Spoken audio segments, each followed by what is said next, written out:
Riot Kirkman, you fuck. Yeah.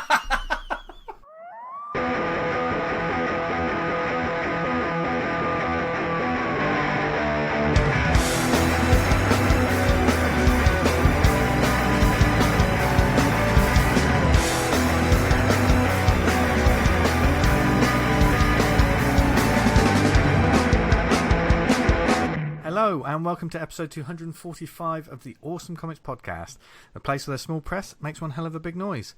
I'm Vince Hunt, creator of the upcoming Indigo Park, and joining me this week are the creator of Vanguard, Dan Butcher. Hello. And the man who always makes the spice flow, it's Tony Esmond. Hey. I'm being plagued by Johnny Cannon, who I've just told us that I'm recording, and we had a conversation earlier about Billy Idol. Now he's literally sent me about 8 Billy Idol facts. All right, then. Did you know he was born in Middlesex? No. What other famous person was born in Middlesex? Don't know.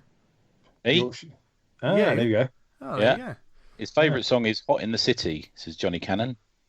Yeah. I think he got quite excited because I sat next to him on a plane once. So what, are you saying that's Johnny Cannon's favourite song? I think so, yeah. Yeah. Because, like, do artists normally say that's my favourite song about their own songs? I don't know. Not often, do they? No. Newest song, isn't it? I don't suppose Billy Idol cares. He can barely remember his fucking name, probably. No. The amount of gear he's done. Yeah. Allegedly. Much like us. Just in case he's listener. We've got an audience. Oh, hello, folks. Welcome to the show. We're going to entertain you for the next couple of hours, hopefully, talking about comics. As we speak in this day and age, there's a lot of things going on in the world, which we're not gonna dwell on it too much. No. Just look after yourself. Stay hygienic. I think that's terrible. You know, the fact that you have to tell people to be hygienic is terrible in the first place, isn't it? And just take care of yourself and enjoy your bunkers, because we're in the ACP bunker as we speak. We've locked the door and we're not allowed out for 6 months. And I've just discovered that neither of these two bought toilet roll. You got to do what builders do. I don't know why everyone's panicking about this. The old builders trick, isn't it? If you're in the loo, on the porta cabins on site, and there's no loo roll, just take one sock off. Classic trick. That sickens me to my very core. I told you about the time I was in a pub, didn't I? And I found a sock in there, and someone had wiped their bum on it. And there was no. God. And so I told the barman, and he came and picked it up like you do with the dog poo. You know, you reverse the carrier bag and tie it. And it was like 3 a.m. We're in the lock-in, and he was just we were throwing it at each other as hard as we could. Oh, mate. Because there was all air in it, trying to get it to burst on people. What? How old are you? That was what drinking will do to you, my friend. Don't drink. Not clever. Oh. I've found just to use a flannel and then get your other half to wash it after use. What the fucking hell is going on? You shower. absolute pigs. You're animals. To be fair, I'm a vegetarian, so it don't take long. We've been doing this we've been doing this almost 5 years. I would have thought in that time you would have learned just the smallest amount of social courtesies. What? But no. If anything, you've regressed. I was in the office yesterday, and there was a load of bark on the back of the toilet, and I hate that. Just use a brush. Do you know what I mean? That's a bit grim. Yeah. That's grim. But if you're stuck indoors... for a number of weeks. You know what you can read? Comics via a digital medium. I mean, what's that, then? As you can tell, folks, that within the first 5 minutes, they've destroyed my confidence in. Talking about doing bangers. This episode for 10 was minutes. Be. Now we're on to Comic House. I mean, you know, there's Comic House are our sponsor. You know, they sponsor this show, and they're the indie comic marketplace. Bangers and mash. With a difference. Because people worried about like the lack of toilet roll. I've got loads of 90s Image comics, so I'm fine. Someone's posted that picture. There's like a joke going around with that, isn't there? Have you seen that? Really? Yeah, there's a place in America, wasn't it? There's a billboard that sort of says, if you run out of toilet roll, we have loads of 90s comics. You've got Bad Rock and Company. It's fine. Darker image. Although I'd imagine some of those chromium covers wouldn't be very good, would they? Yeah, they'll cut you down there. See you now. Yeah. But digital comics won't cut you, and you can read loads of them on the Comic House app. Don't wipe your ass on your iPad. Can we just stop with the no? We're going to stop. This is not going to. This is not going to be the arse episode. Although some people will argue that 245 episodes of the Awesome Comics podcast have been the arse episode, but No. This is the one where this is possibly the worst sponsorship ad we've ever done. So thank you, Comic House, for sticking with us. Like I say, they're the indie comic marketplace with a difference. If you go onto comichouse.com, there's a huge selection of titles on their database. Loads of people selling hard copies of their books. Some new stuff going up there recently that I've been seeing. Like, it's another avenue to sell. Yeah, and it's not just the digital. It's another avenue to sell your hard copies as well. Especially in this day and age where more and more people is another avenue to do it. You can list your book on there for free, start selling straight away. But they also have an app, and we highly recommend this app. This it is a fantastic app. More and more people are joining it, and there's so many great indie books on there, and the database is only growing. What's on there at the moment, Dan? We've got Lima, Arc Song Issue 6, Soma Eden Volume 1, The Last Arrival Volume 1, Nothing by Gareth Hopkins, Dino Beast 1 The Hunt, and Artist Angst Volume 2, and also Issue 1 of The Spark. Yay! Yeah. And just want to clarify that that's the book Nothing by Gareth Hopkins, not yes, the fact that he hasn't put I read it today. Yeah. Nice. I'm going to talk about it. Good man. In the recommendations, yeah. Oh, that's something to look forward to. I mean, Gareth's work is always something to look forward to. But if you're not checking out Comic House, I know a lot of the time we're preaching the converted, but if this is the first time you've listened to this show and you're still with us after the first 5 minutes we've just had, thank you. Bet you are. From the bottom of my You're heart. the elite, the hardcore. You are the best of people. And right now, you're the only hope I have. I can't even put you off there. You just ignored me.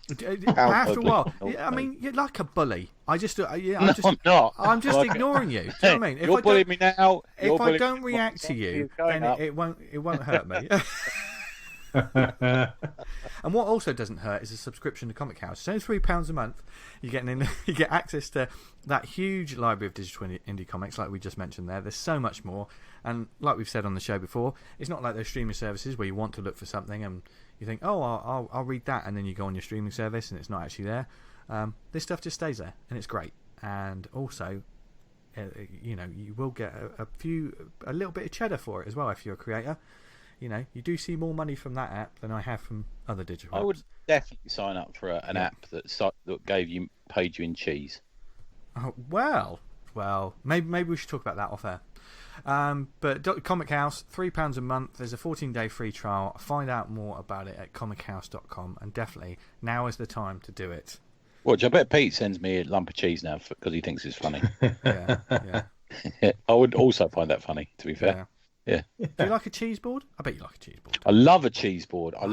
Cheese board. I'd much rather have a cheese board than a dessert. I'll just go straight to cheese board and coffee. Sometimes that's all I have. That's interesting. So you consider a cheese board not to be a dessert? You see it on the dessert menu, don't you? And I always think a cheese board is not dessert. No. Where were you dragged up? It's a separate course, the old cheese board. But you can't have both. It's too much, isn't it? Do you know what I mean? Yeah. So you can't have where was I dragged up? I'm just saying it's on menus. What do they do with me? I've got to say, a nice refreshing sorbet before you move on to the cheese. Tony, that's the biz. Daniel wants a sorbet. David Williams is back in their house. Yeah. Danny Williams. Danny Williams. No, I'm a lady. That's slightly transphobic, that skit, isn't it? Fucking hell. Have you seen he did another one, didn't he, for Sport Relief or something, didn't he? Really? Yeah, and it was a bit like that. You're like, oh, God. Yeah. God. I like the politician, does it? Yes, and then I fell over and my penis went into his ear. I'm aware of the incident. That one. I love that one. Oh, dear. So we've got some questions to field, haven't we? Yes. Yeah, that on the social medias. Yeah, I mean, like most people out there, plans have changed and we're adapting. What was the GIF you sent me, Dan? Adapt, improvise, overcome. And that's what Small Press does, and what this show does. Who was the person in that picture? Bear Grylls. Yeah, the one who likes to put things up himself just to prove. Isn't he a bit a super Christian now, or something, isn't he? I don't know actually. Oh, he's head of the old Boy Scouts, I think. Oh right, oh dear. Don't say any more, Dan, because I clearly upset him. He was going for that position. That was Arcala. Yes. Anyway, so we put out a last-minute shout-out to our lovely listeners on Twitter, and as always, they stepped up and absolutely smashed it. So we've got a few questions that we're going to answer. Some fun, some talking about like comics in general and stuff, but we're just going to entertain you for the next hour and a half. Now, the first thing, before we get stuck in though, I mean, there was a question kind of asking about it, but as we just speak now, this past weekend, there was Tom Ward, first ever guest on the Awesome Comics Pod. Yeah. He's done these a couple of times before, has he, Dan? I think he's done. I did the last one last year in July. Yeah. There's at least one, isn't there? Didn't he do it because he didn't get into MCM, so he thought, oh, fuck it, I'll just do it myself. Yeah. Is that right? And what I think there's been 3. Yeah. And what we're talking about is KitchenCon, or hashtag KitchenCon, which is basically an online streaming kind of convention where loads of people they don't sign up, they just join in. As long as you can stream you basically set up a table in your kitchen. And, I think it was between 10 and 11 on, as we speak, it was on the 14th of March it happened.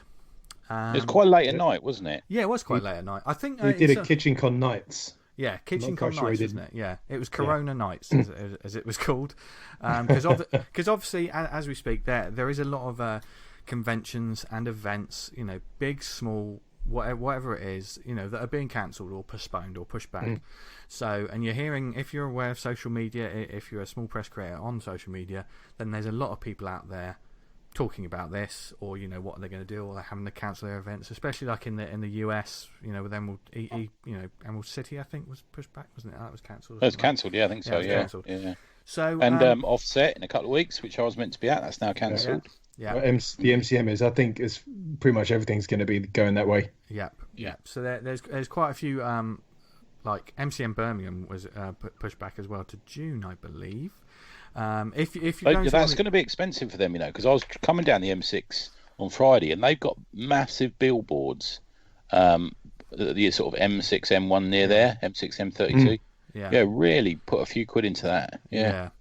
So obviously, times being what they are, I've had a knock-on effect to all of these events. But Tom Ward stepped up. Obviously having done it a couple of times, he was like, right, let's put the power back in the hands of like the small press creators, and we small press and indie people. Give us a chance and we'll jump online and sell our wares. So, but Dan, I watched some of it. Did you two watch any? I watched some of it today because some of it is still streaming. Right. You can. Okay. I think you can still watch. You can do, yeah. A previous video of it.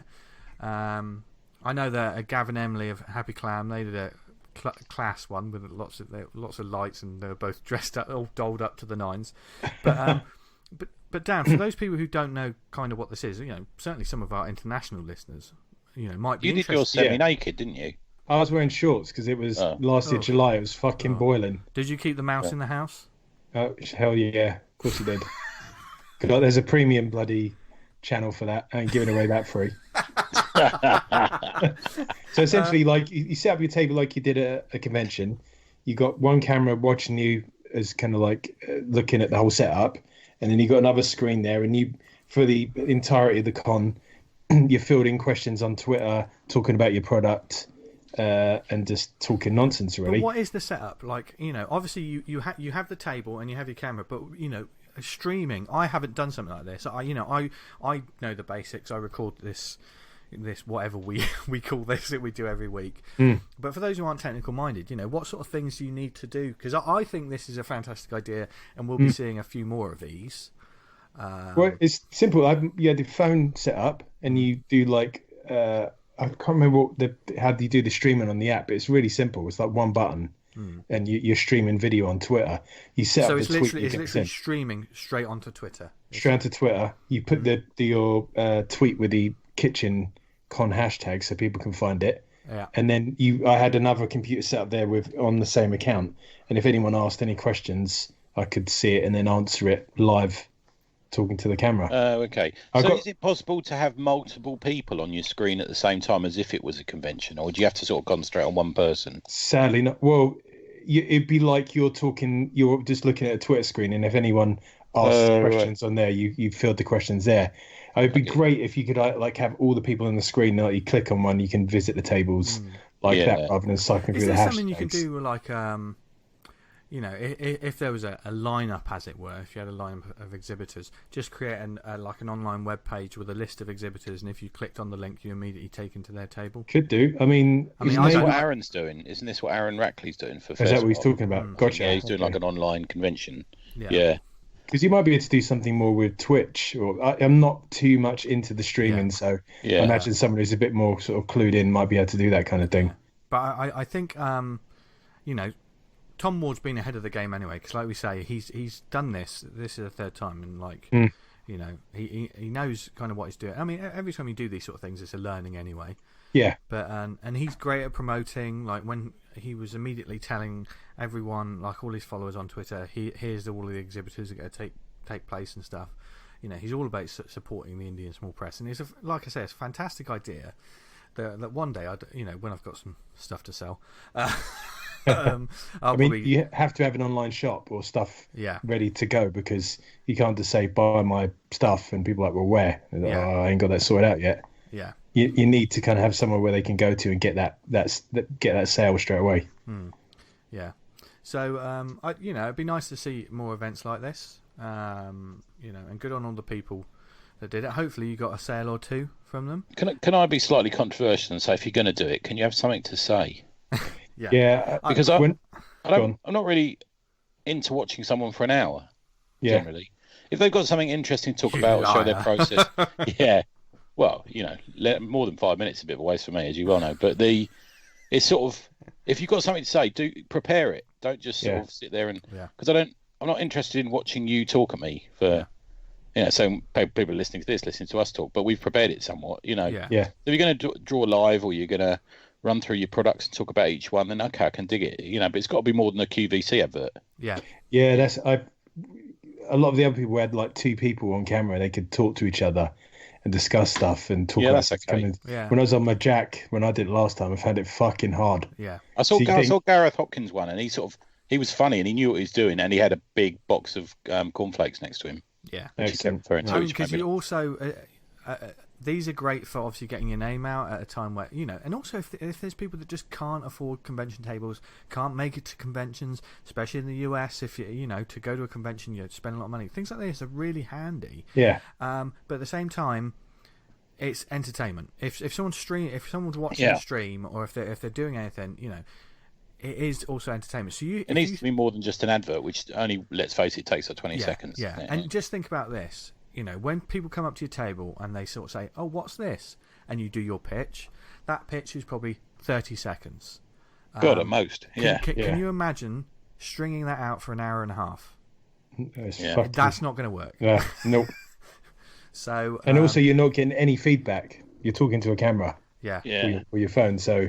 Yeah. There's no follow-on questions or anything. I mean, you can't tell whether they like it or not. If it's lagging a bit, you know, drop your trousers a bit, show one ball, or, you know, something like that. Keep it real. Yeah.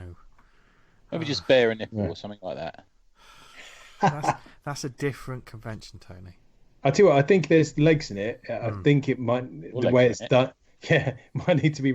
If you go on my Twitter feed, it's actually in there somewhere. You look at KitchenCon, you can find that video I did last year. I think the first words I say is that, hey, it's fucking working. Yeah. And there are a lot of, like, as soon as it starts, because it's streaming immediately, there's a lot of it is people going, is it working? I think it's working.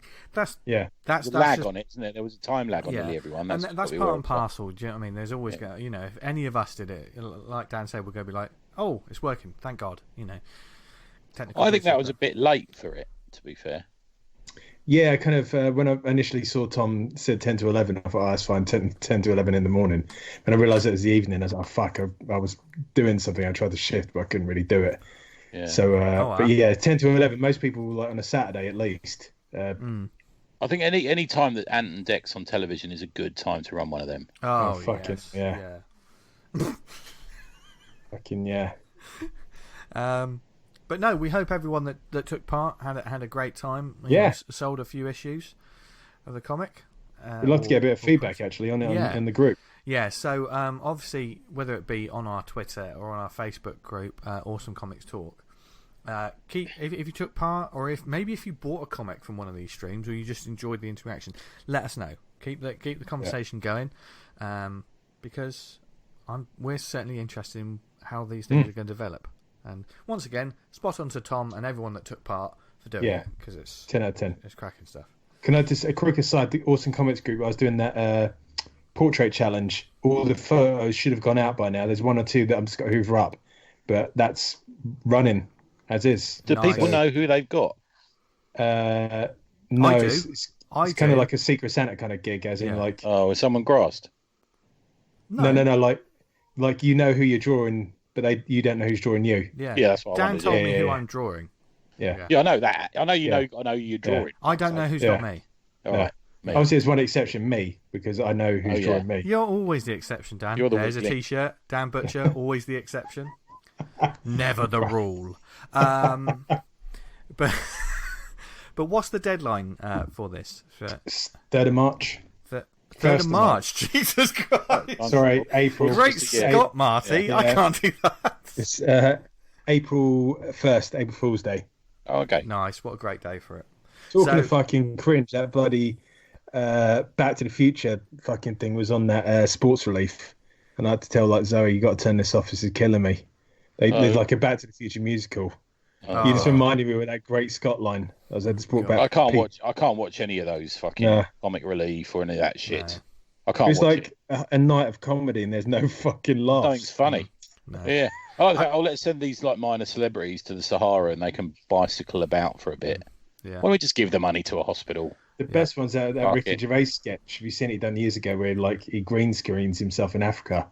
And like all these celebrities trying to get in on it to like flog their product.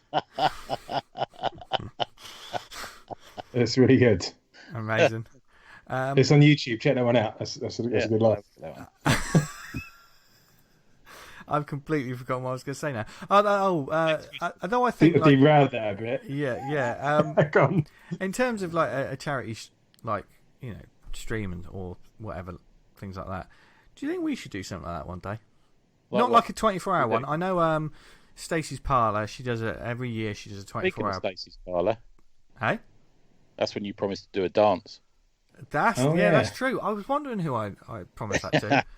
Yes. All right. Okay. I'll do it. Fuck it. Cliff Cumber brought that up. It's question one out of the way. I'll take that one off. I know. Sometimes. Box ticked. Yeah. All right. Okay. Dance promise. If you do a dance for more than 2 minutes than 2 minutes, I will give £30 to the charity of your choice. This isn't the finale of Beauty and the Beast. £30. £30. I will give £30, and I know our listeners will match that.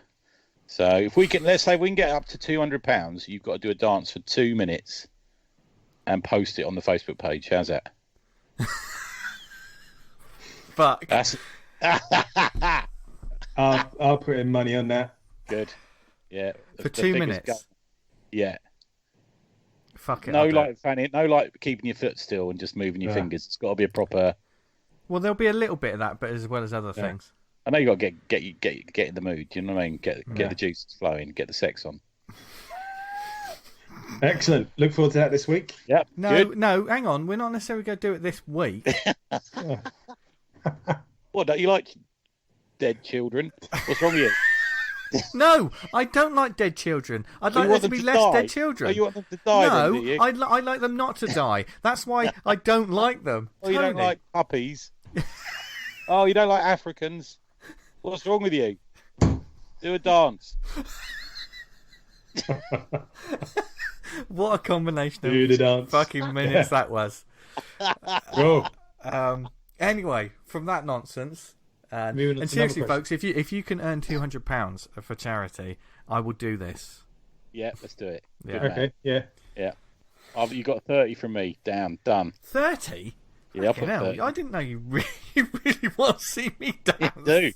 I want to give money to baby puppies. We'll come up with a civil charity. I mean, it's going to be an animal charity of some kind. Yeah, Dogs Trust. No. We'll talk about that off air. Okay. But we'll sort out this week. Real. Yeah. Speaking of animals, you sexy animals. Well, I'm just going to go now. I think my job here is done. Speaking of animals, you sexy animals out there. What do you say? Look, I'm trying to get us back on track. Right. Okay. You lovely That was people. Christian Wildgoose reference. He said like 3 little pigs. Oh yeah, Who's- Yeah. Who So let's Awesome start. Potter's Let's start house? off with that. Let's do might, that question. Yeah, let's start You off got with that that ready? question. Who's got Okay. that ready? Okay. Chris Wildgoose at Mr. Rictus. He's a decent comic artist, isn't he? He's doing all right for himself. That sexy boy. I hate him. He sent a question to us, and he said, "The corona apocalypse has turned the world inside out while you're all together at a comic mart. People eating people. Lou roll and pasta is gone forever. All three of you decide to go to one awesome Podder's house to hold and defend, like three little pigs. Whose do you go to first?" Now, I know you're going to say mine because you just want to go through my comic collection, but I there's will- rules I at my house. No, I will as you tell. know. I will tell you this: my house, I absolutely adore it, but it wouldn't be able to fortify it. Right. No. Yeah, I think. One, Joe's handy with a knife, isn't she? Do you know I what mean, But- you know, she's the only reason we survive it at all. Do you know what I mean? But I've messaged Joe this week. She's not replied yet. oh, really? Yeah, Oh, she didn't tell me that. about Blackpool. Oh God. I live in East Grinstead, so that's like ground zero for shit going down. So what you're saying is you'll be dead. Yeah, I'm pretty much dead. I live in a tallish house in the country, so we could stay at the top, and the room at the top is just comics, pure comics. Yeah. All right. But as you well know, there's rules in my house. We have to top and tail if we're going to sleep, and we all have to sleep in the same bed. Fine. And this is what happens when Vince comes over, and you have to wander about in your house shorts. I mean, I just got an image of, like, you know, Rainbow, where they all share a bed. Like Morecambe and Wise, all with a pipe. Yeah. My one concern obviously would be Sharknado. Yeah, he's a bastard. Yeah. He bit me on the nose last week. Fucking hell. Bloody hell. Yeah, so that's the answer, Chris. So the answer is we're either doing Chris has that been to my house. or we're going to Chris Wildgoose's house. He's got a very defendable house, nice He's- little in the I mean- country. Yeah. I mean, look, the drive. Well, I into- say house mansion. 'cause yeah, I was he's got about to say the decent, drive in is yeah. about a 2 mile drive, isn't it? It's actually a long drive into his house. Yeah. Yeah. We could with- get Servants Chris sort to, of polish the car as you drive in. Well, we're Yeah. all barricaded in. You guys could write Vince's cat army and and get he'd Chris force to him to Yeah. draw it. draw it. Yeah. We'll turn up. It'll be like the Purge. We'll just turn up and force him to do. Yeah, where are we going with this? Somebody stop me. Anyway, moving on to the next question. Yes. Moving on to the next question. Go on, Tony. Which one do you want to ask first? How about favourite comic from the 80s? This is from Kirk Spencer. Nice to hear from Kirk. Yeah. Good lad. Favourite comic from the 80s that no one talks about? I'm going to go first. Go for it. Shogun Warriors. So, I know of that one, but I don't know. Trippy, Yeah. kind of got a sort of pseudo-religious thing going on, but it's people operating huge mecha robots. Yeah. Done by Marvel. It was for a time it was integrated into the Marvel universe. There was little appearances of other characters, and I think Godzilla appears in it. The Champions cross over with it. There's a little bit of the Avengers going on with it. It's and it's a really well done comic. Herb Trimpe's brilliant, and I have to say, Doug Mensch is the person I most want to meet that I've never met. And obviously with his Master of Kung Fu stuff, he's probably one of my favourite writers ever. Yeah, it's just really good. What is it? I think it's like 19 issues or something like that. I think something like that. It's not a long run, but yes, it's really good, and I really love it. And it's one of those sort of constants that I know I got Matt Harrow into reading it because he loves the sort of mecha robot thing, and it's sort of a comic mart constant. Whenever I see an issue, I pick something up because either I won't have it or Matt won't have it. That's my one. What about you guys? Well, the thing is, I was between 1 and 10 in the 80s, so I'm going to have to stick to the standard one, which is the one I always harp on about, and that's Storm Force.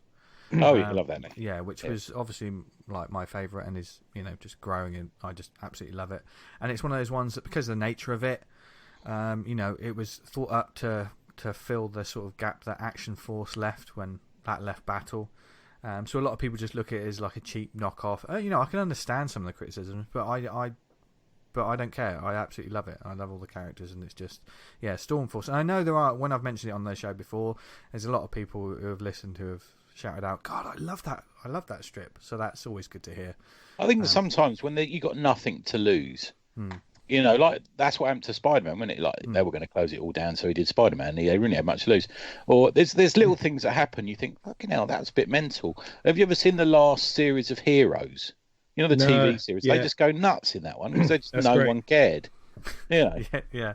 And you get that with like the comics that are on the fringes that, you know, like the Elementals and DNA agents and you know, some of the books that are a little bit on the fringes that nobody's really fussed about, but it's got like a little core audience. They can just do what they like really and be more imaginative rather than stick to the mainstream, I think sometimes. I've sort of come across that, like coming across comics, and I read some and I think this isn't really taking any chances and it's not doing anything that someone hasn't done before and better.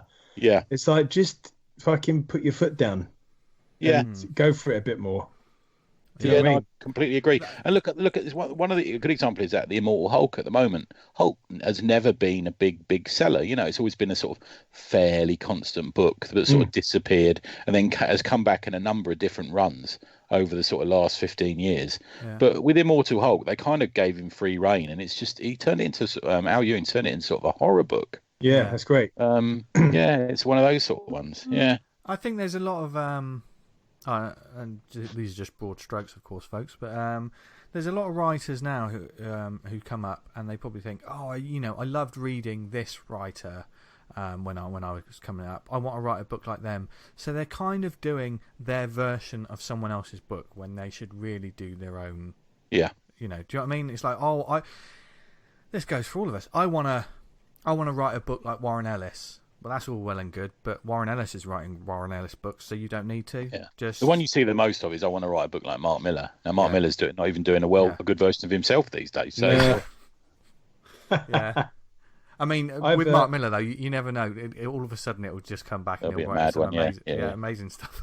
I'm going to talk about my 80s comic, a runner cap that I didn't read at the time, but I've since gone back, like 20 odd years ago I bought these, and it's the Captain America when he gets addicted to a meth drug called ice, and it's in a run called Streets of Poison. I know the one. Yeah, basically, like, I think he's in a warehouse. In it and, yeah, and there's an explosion, and basically this kind of like drug that's powderized bonds to the super soldier serum.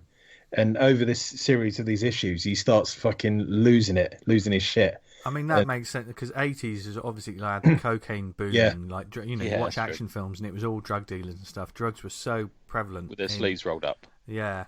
And he's getting like stuff like that. more and more paranoid, and he starts turning on the people around him.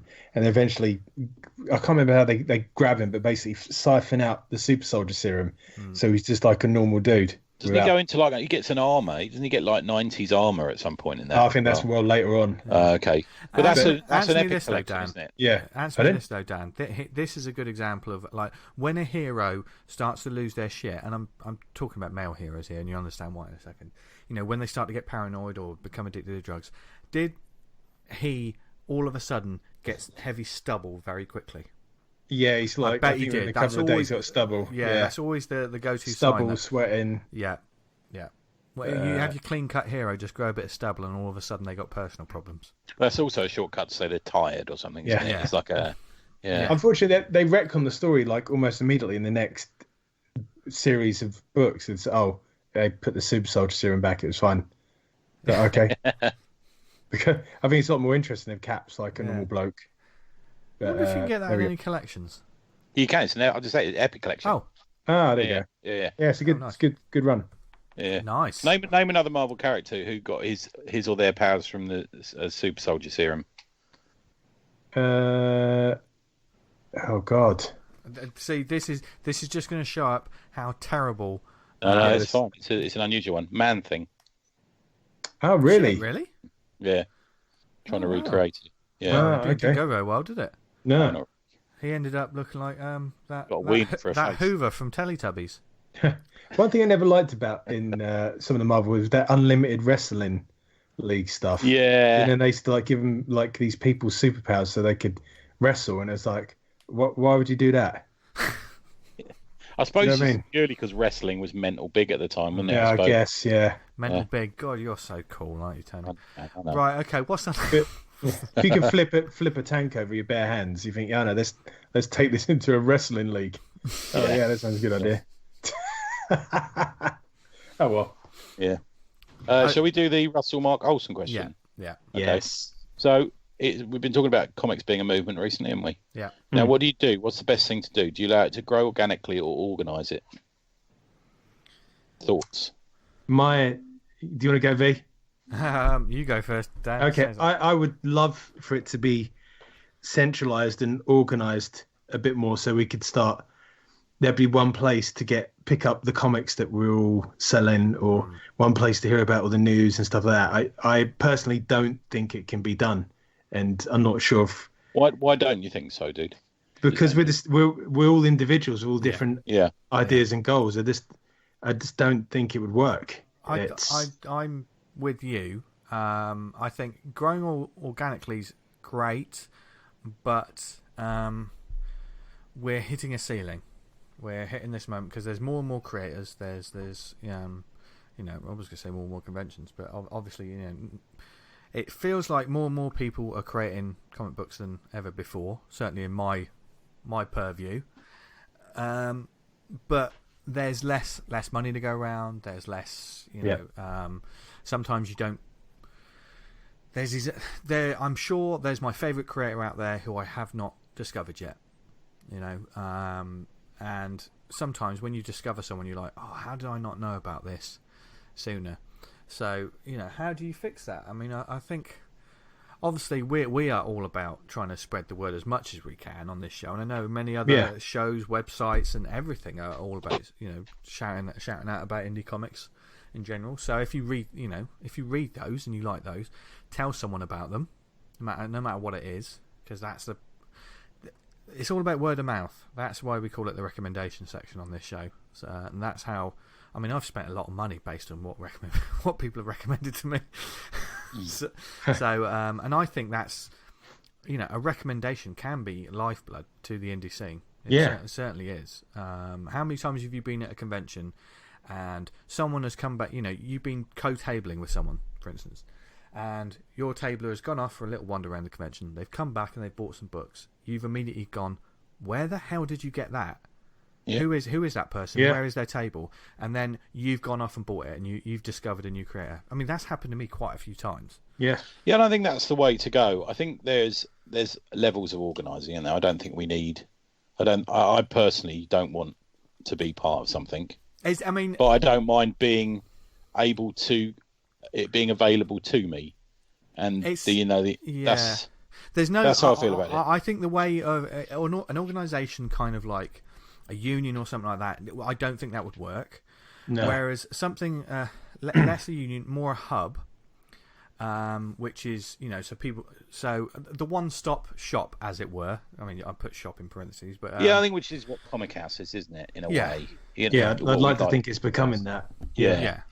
I think like that, like things like that are handy, and that's why we support it so much. Even though we do joke about the sponsorship ads, but I think that is a great place. That more people need to know about, and I think they're putting in great work, and there are other people like there's no doubt similar people in the States shouting about their indie scene, or or abroad, wherever in the world. There's because we're in this bubble of like the UK scene in a certain aspect. We are just a group of people who've decided to make comics. That's essentially just it, or be fans of in some cases. And there shouldn't be any kind of gatekeeping or application process or to become part of it. I think that's part of the problem. Yeah. And have you seen some of the people out there? Do you know what I mean? Yeah. That's what fucks me off when people give the small press and stuff stick for not being like not having this and not having that. Yeah. Because it's like it's all inclusive. Anyone can make a comic and be involved. There's no gatekeeping. It's almost like you just want a big list of creators and comics and stuff, and just sort of saying check these people out. But without anyone sort of saying, well, why have you got this person on this? Without sort of saying yes and no to people. If only there was one place where you could just go and just sort of click away and discover creators. Is this an interest? I think the problem as well is there's no line between pro and indie these days, is there? No. Because even some people who work for the big companies are doing it part time. They have other jobs. A lot of people are. Most of them are. Most of them. I feel like that's kind of a definite meeting in the middle where the pro element has kind of gone down some. To reach us, yeah. But the small press has also risen from a financial point of view as well, you know. Yeah, definitely. It's a freelance community across the board. There are those people that sometimes have exclusive contracts, or they work in house with some of these big publishers. But let's face it, it doesn't have to be like that now. But that's across the board with all employment now. It's the kind of way it's done is changing. Yeah. But we're going to announce later a pro artist who's working on a small press book. You know. There you go. So. Yeah. So I'm glad it's growing, and I'm over the moon that it's growing, and we're only seeing better work. And just in the span of the amount of time we've been doing this for, which is almost 5 years, the work has increased. You know. I like the idea big of like. lumps. Yeah, I like the idea of sort of smaller units of creators coming together. And sort of interconnecting and just sort of like not being studios, as it were, but sometimes creators sort of come together and they start shouting about each other's work. And I know, certainly some of them create studios, like I know Ram V and I've forgotten Ryan O'Sullivan, Packnado and all that lot. They're part of one, and no doubt, they're all working out of one place. And for instance, we heard about one on the last show, the Scrawl Lords, who came together. We may have laughed about it, but that's genuinely a bunch of creators who have come together and are going to support each other. Well, I've got something to talk about. Well, probably be next week now, I think. But there's something coming from me around that. And also, I like the way that, for example, Avery Hill are also responsible for the distribution for Retrofit Comics. In the UK, I think we can share a little bit of the distribution and sales at tables and stuff like that. I think there needs to be more of that. Yeah. Yeah. I don't see any worry in sharing that side of things. Yeah.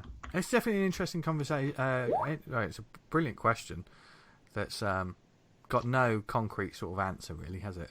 Yeah. Definitely interesting. I knew Russell was going to stump us. Yeah, that's right though. I mean, we've had that. To be fair, that's not a question we haven't had before. Yeah. And we've talked a bit, and I steadfastly have pretty much always said that I don't want to be part of an organisation, but I don't mind a loose distribution network. I don't think that's a problem. Yeah.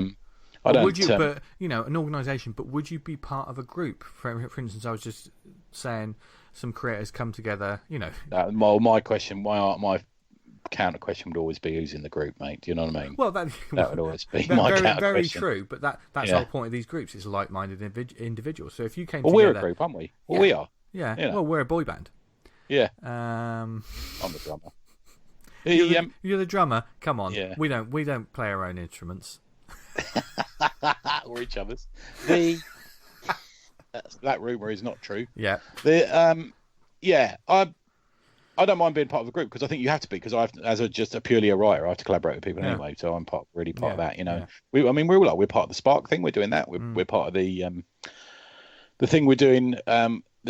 That I don't think you've announced yet, that you're helping me and a couple of other people on. I'm doing something with Adam Falp. I'm doing something with Nick Prolix. There's little groups of people. But what you're saying there is more collaborations, lots of individual collaborations. I think you've got to really get on with someone, with a group of people, to go beyond that. I think if you wanted to say, for example, we decided to form a small publishers, I think you have to be happy and practiced, and it has to be tried out as to whether you actually get on. Because, I mean, we've seen it over the course of this show, a number of groups of creators have got together and broken up quite quickly. It does happen. Yeah. But no, good question. So thank you, Russell, as always. I was about to quote Train Guy then. I absolutely love the Bob Mortimer Train Guy videos. Oh, you like them, do you? Yeah. Amazing. Anyway, so what question shall we have next? Should we go to another one? Yeah. Shall I look one up? Yeah. Comic Art Podcast. Ian and Nikki, thank you. Don't worry, we're coming for you after this week's episode. Yeah. Favourite piece of art on our walls at home? Okay, this is quite timely as well, because Dan Butcher's just started mounting art and putting it on his walls. I've got a couple of test frames and a couple of things off of some sellers on eBay, relatively cheap frames. So I've put up this week, I've got a print from Neil Ford from Gristle, one from Daryl Thorpe, and a piece of original art of Bloodshot drawing that Johnny Cannon did me, which is absolutely ace. Nice. Oh, I saw that. I love that. Bloodshot's great. Well, they're all Yeah. great, but I really like that Bloodshot one. Yeah, he stopped messaging me now, so I'm quite happy. He's messaging about what. As I admitted that I was from Middlesex, and he keeps asking me questions about it. Yeah. Okay. I've got a few frames up in the studio where I record this, so I'm always looking at artwork all the time. I got a few prints. I do absolutely love them all. If I had to pick one piece, though, it would probably be the original by Alfie Gallagher that I've got in a frame that's of Macready from the Thing, with a giant sort of monster behind him. Nice. Sort of ink washes and just absolutely beautiful stuff. And it was partly also a little bit of pride as well. I mean, obviously, I'll go for an absolute song. Alfie's fucking amazing artist. Yeah. And it was one of those, I happened to be in the right place at the right time when he was like, oh, I'm looking to do some commissions, who wants one? So I jumped on immediately when he did a stupid deal. Oh, that's right. This is a couple of years ago now, isn't it? Yeah. And because of when I got it, I was like, check this out. And because of that, he got a few more commissions in. So, nice. We don't see enough of his work at the moment, do we? We haven't seen enough of him recently. No, he's always... I did buy his sketchbook recently. That's fucking lovely. Oh, did you? I missed out. Yeah. I think he's still selling it, but give him a shout. Yeah. I'll see if I can put it in the show notes. Good.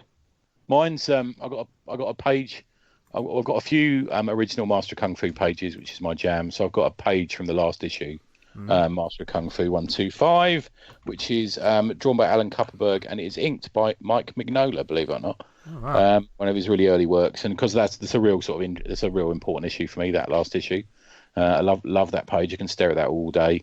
And I've also got a picture of the three of us with John Wagner in my eyesight. Oh, yes, I've got that too. That's fantastic. Yeah. And I tell you what I like to do. I like to used to be that comic conventions would do posters. Yeah. So I've got a New York Comic Con poster from, I think it's 2006. Can't quite see from here. And I've got that one I went to in LA. I've got the poster of that framed. Oh, nice. Which I quite like as well. Yeah. Yeah. You don't nice one. You don't think about it, but they are. It's like a gig, isn't it? It's like a memory. Yeah, exactly. It's Yeah. Yeah. I mean, and I also managed to make it back with it without it getting fucking whacked. And there are conventions that do like their T-shirts and stuff. I know Thought Bubble have a merch table. Yeah. It's strange. It's something though with conventions. I think nothing. If I go to a music gig, I think nothing of like getting a T-shirt or something like that if I want one. But with a convention, I don't have that mindset. Is that weird? I mean, I always get one at New York. I get a New York T-shirt every year, which have gone downhill because they used to be sponsored by a comic company. So one had. Do you remember when Spider-Man had that armor? Yeah. One's got that on it, and one's got Ghost Rider on it because the movie had just come out with Nick Cage, and these days they're just sort of fairly bland. Like one's made to look like the fucking New York subway sign, and it's like that sort of thing. Gotcha. Okay. Not as good now, but I used to buy them every year. Yeah. Oh, nice one. Yeah, it's a nice little memory. Oh, it really is. Yeah. No, I really like that. Yeah. I have to take it back because I was saying about prints. Like I can't see the point of giving away prints with Kickstarters, and now I've been scrambling around looking for stuff to put in the frames. So okay. That's me eating my words. Yeah, but I think I'd like also, to go. if you got frames though, one of the exciting things, especially when you've got a certain set of frames, like I've got 6 up on my wall, but sometimes it's cool just to refresh them and just change a bit of the artwork. Yeah. So then I've only got so much space, so I have to sort of change them around a little bit. Yeah. I've got a row in the back room. I've got like a back room full of long boxes, and I've got I swap them over with the ones in there, sort of thing. Ah, gotcha. I mean, the issue I've got is like the frames I have are A3. And sometimes, like, if I want to pick up a nice, a cool A3 print from an artist, sometimes they can get really pricey. And I know, obviously, the artwork's amazing and worth it and stuff, but that sometimes prices me out of it. Sometimes I'd rather get a book than spend £15-20. Or just even a smaller sketch, sometimes cheaper. Yeah. Who's that crazy artist that we like, Dan? The one who does all the pictures of people with boners and people scoring their own hands off and all that sort of thing. You got a book? Oh, fuck me, yeah. I can't remember. He's great. I looked to buy some of his prints. They're pretty expensive. Really? Yeah. Okay. Yeah. They're not cheap, those ones. Is that one I'm thinking of with the smiling people? Yeah, that's him. Yeah. Coolio, or I can't remember his name. Yeah. Have you seen the one he's put out today of like the top edge of the picture is just the 2 bum cheeks, and then everyone's holding their cameras up to take a picture of it, and there's a bit of poo on each of the cameras on the phones. God. Oh, I was God. reading that book on the train, and I was laughing. I had to close it because I was like, some of this is a bit much. Yeah, isn't it? Yeah. Some of Yeah, it's a there's bit always a much. woman with a baby hanging out of her or Yeah, something. Yeah, yeah. because you only have to glance at those images and you can take it in what it is. Yeah. Yeah. Like a lot of stuff, you can sort of, people won't know what that is, but Jesus Christ.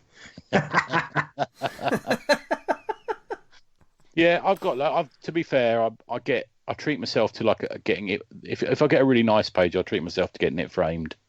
And I do that every so often. I've got a couple sort of lined up ready to be framed. There's a framing place near me that I take them into, and I know they're going to do a good job. It's a bit like that sort of thing. But if you've got an ink or even a pencil sketch, you shouldn't leave it on the wall too long because the light will fade it. Which is one of the reasons I refresh it around a bit. It does, like trying to put them in direct sunlight, it can fuck them up unless you pay a lot of money for that glass that stops all that. Yeah, you can. Yeah, I've got one of those, which is a Dave Gibbons did me a commission, just a freebie actually, as a sort of present, and it's a Batman he did me, and you don't see many Dave Gibbons Batman, so I got sort of special glass for that one. Nice. Yeah. I think like if I'm getting a print from a Kickstarter or stuff, I've got no problem with that, leaving it up there and But nice one. I do like the original art in frames. Yeah, it's lovely. Yeah, I love it, man. I'll tell you what I've got as well is I've got those hot flips sleeves, like the clear plastic sleeves you can get all different sizes of, which I have a little store of. When I go to New York or a big convention, I'll take a few in my bag, in my suitcase, and they do quite well as being sort of small, like frames just for a few months. So I'll lean them up on the top of the bookshelf or something like that. Right. I do a bit of that as well, which is it saves you having to get a frame, and you can swap them over quite quickly. And I just use it like that. I've got a couple of lobby cards. I've got a Dune movie poster, and I've got a big broad card as well, which I've got up. I've got as you well know, I've been crowing about this. I've got an A2 Dune poster turning up this week and frame. I bet she don't let you put it in the front room. No, it's going to go out in the old garage. The converted. I've got the one that's got the narrated bit from the start of the movie. Oh, nice one. Okay. The beginning is a difficult time, whatever that quote is, and it sort of goes through that. Yeah, it's like one of those with them standing on the dunes underneath him, and is it Ajani? Is that a name? I forget. Chani. Yeah, Chani's him. Everyone's all going to be at the Dune later this year. They are. We're ahead of the game, my friend. We're well ahead. What kind of nerds? Struggling to get into. I've finished God Emperor, and I thought that was fucking ace, but I'm struggling a bit with Heretics. I found Heretics quite a hard going. Heretics is the one that goes. No, is it God Emperor is the one with all the clones, isn't it? Yeah. The Duncan Idaho clones. Wait till you get to Chapter House. I did find Chapter House quite a lot. I had to finish it, but I did find it quite hard. Okay. Yeah. Okay. It's an interesting one. Yeah, like kind of. It was weird. I was reading some of the comments about now the Dune podcast talking about God Emperor, and they were saying how it's not got a lot goes on in it, and it's like, have you not read any of the other Dune books? Yeah, still politics. Yeah, there's lots of politics. There's not a lot of action. If anything, action happens, it's very quick. Well, this ties into our next question. Alan Henderson asked, what books does everyone else rave about, but you just don't get what all the fuss is about? I don't know whether this is just because I'm sort of grumpy and I like to take the opposite opinion of things, but I did try The Wicked and Divine, and I just found it baby talk. I was like, why does everyone think this is brilliant? It's just, I don't understand. It's just, it seems fucking perfectly obvious to me. It's like, I don't know. Maybe I just don't like the style of art and writing. It just, and I know it's got a huge fan base. It's got like a sort of really sort of driven fan base. It just did for me. I think there's some like classics that, because classic is such a strange term, isn't it? Yeah. But there's a lot of them that, for me, suffer under the weight of what everyone else says, or like, I think it's about expectations. It might be because everyone had said it was so brilliant. I went to read it and I thought, hang on a minute, this ain't that brilliant. What's that all about? I think people gush about stuff, don't they? Yeah. And you think, what about you two? Come on, you got to name a title, you two. Someone mentioned it either last week or the week before. It was Ronin by Frank Miller. Right. And like, I can't remember, they was talking about it. A lot of people saying, I quite like this. And I was just like, I was completely such a meh book. Just got really? Nothing, doesn't bother me whatsoever, that book. I don't find it. Now, did you read that before you read Dark Knight? After. I don't know if it's maybe because there's that natural progression from Daredevil to Dark Knight. I don't know. Okay. It might have been because I was going through like the Frank Miller phase, and I was getting pretty much it. Yeah. Mm. One of the last ones. I was just like, I'm not really too fussed by this. Okay. But, I actually, I know I shouldn't say this, but I prefer it to Dark Knight. Fair enough. Yeah, but I think because I hit it at the period when I hadn't read really any manga, because it came out. Miller was kind of ahead of his time and was, maybe I'd read a bit of Domu or Akira or something like that, but not very much at all. And then I read that and I'm like, oh my God. And I think I was easily impressed because I was at an impressionable age, but that fold out bit that comes out at the end, I thought, that's really interesting. Yeah.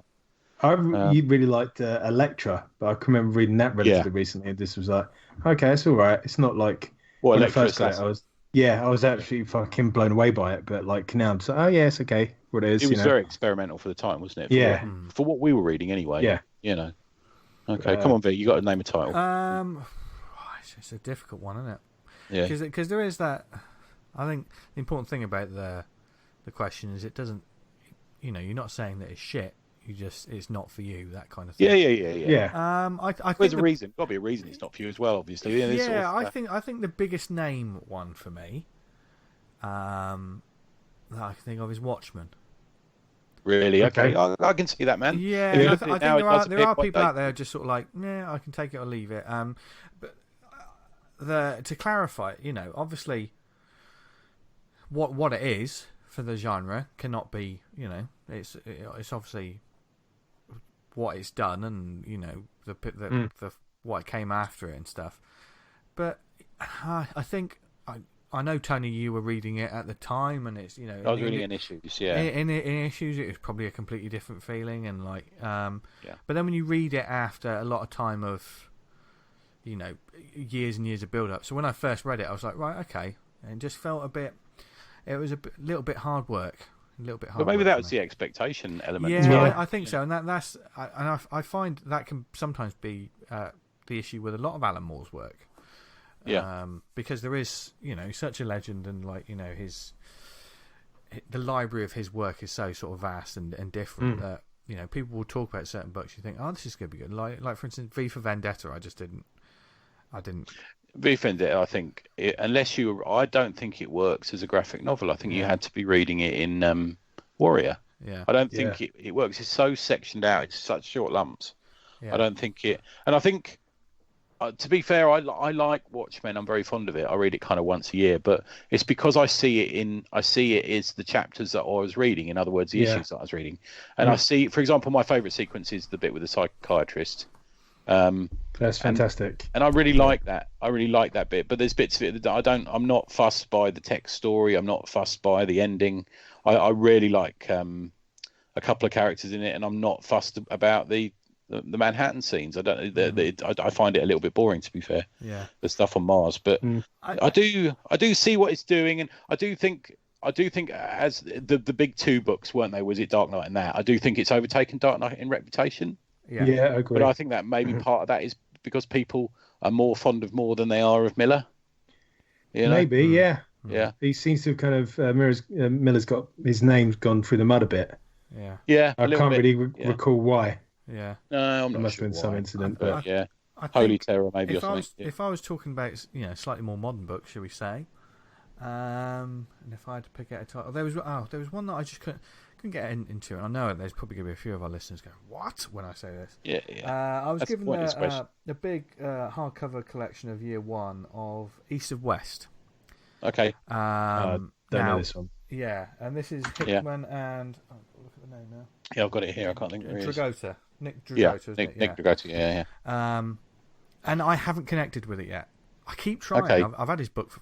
Oh, God, I hope he doesn't realise I've still got his book. I keep trying to connect with it, but sometimes with Hickman's work, it can either grab you immediately. I mean, if I was to compare him to a director, he's almost like a Christopher Nolan. Do you know what I mean? Just technically, just absolutely stunning. Everything's on point. But sometimes there's not an emotional connection. When Hickman gets me with that, then I'm in. I think we've raved about the X-Men books, so that's But I don't know. I haven't connected with this one so much. I do. I do like it, but I had this thing. Have you ever watched a movie once and you thought, I'm never going to watch that again because I enjoyed that for what it was and I was in the right mood for it? Yeah. You know, there's that happens quite a lot. For example, Twin Peaks. I never watched the new series of Twin Peaks again because I watched it in 9 episodes ago and it had such a profound effect on me. I'll never. And that's what happened with me with the first volume of East of West. Yeah. I read it and I found it to be a sort of Western poem, really. Yeah. And I found it quite affecting to the point where I don't want to be let. I know it's weird. You've taken a piss out of me around this round Fitzcarraldo before, but I don't want to be let down by it, so I'm not going to read the rest, which is a terrible way to look at it. Terrible fanboyish OCD way to look at it. Of the moment, sometimes they really are. You watch a film and you just think, oh, that's shit, and then all of a sudden for some reason you give it another go at some point and you're like, actually this is really good. What I don't But the reading of a comic is hugely affected about where and what mood you consume it in. I'm just looking across the road. I read Day Tripper on a plane on the way back from the States, the Fabio Moon, Gabriel Barr book, and I was hugely affected by it, and I absolutely adored it because I was on this virtually empty flight and it was just me and the clouds out the window, and I read this book and it was so enthralling that it's just that moment in my life. And I think reading a lot of books you've got to subjectively be affected by it in that way, I think, sometimes. Yeah. I think with East of West as well, it was the big, oversized hardcover. It's a big bastard. So I think there was that thing in the back of my mind, this is quite daunting. Do you know what I mean? Yeah, I think so as well. And that's, I think, why comics lend themselves to the pulpy, to sort of to the disposable, because we're not intimidated by the read of it sometimes, I've got that intimidation with the House of X. That as hardback, and that's like... Yeah, you can't put that in your rucksack. That's the problem. It's fucking intimidating, Yeah. So, there you go. There's a bit more insight into the way we think. That's interesting. Yeah, that's an interesting one.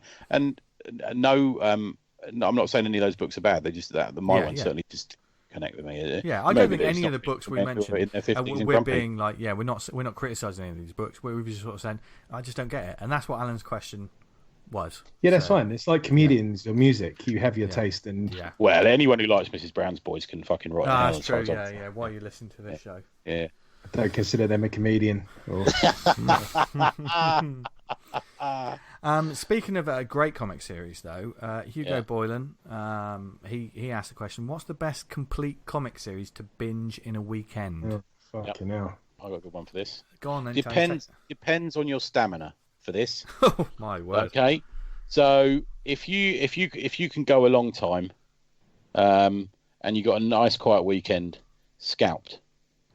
Oh. It's about 9 trades. Yeah. But it flows well. Okay. It's fucking the best crime comic I've ever read. Wow. It is amazing. That's one that is a gap in my reading. I think I've got volume. I've never read any of them. I've got volume 1. It's been in my bookshelf for ages, and I think I need to get that out and give it a go. So it's based on mostly on a reservation and the area around a reservation, and it's the central characters. And no one's a good guy, no one's a complete bad guy. And there's a sort of guy that the head of the tribe runs the casino, and he's like a drug dealing pimp, and but even he has got a couple of redeeming features, and there's a hard man who goes around killing people for him, and you realise a bit more about him as you go on. And it turns out that they give this up in the first issue, but it turns out the central character is actually an undercover cop, but he's also gets addicted to drugs and sleeps with the prostitute, his girlfriend, and it's really intertwiningly, labyrinthingly dark. But just Jason Aaron is a genius in telling the story. There's a few different artists on it, but I think he's the work he's done over the past since he jumped on the scene. He's a proper right man. He's proper. He doesn't mess about, and he just does it. He's Now I'm going to say, if you haven't got that stamina and you want something shorter, Mage is 15 issues. There's 3 cycles. It's the Arthurian legend told about a guy who's a bit of a loser. 15 issues? No, it's 15 issues per cycle, so there's 3 cycles. Yeah. So I can't remember, is it Discovered, Defined, or I can't remember what they're. There's three set, and he's done them in different decades, 80s, 90s, and then recently.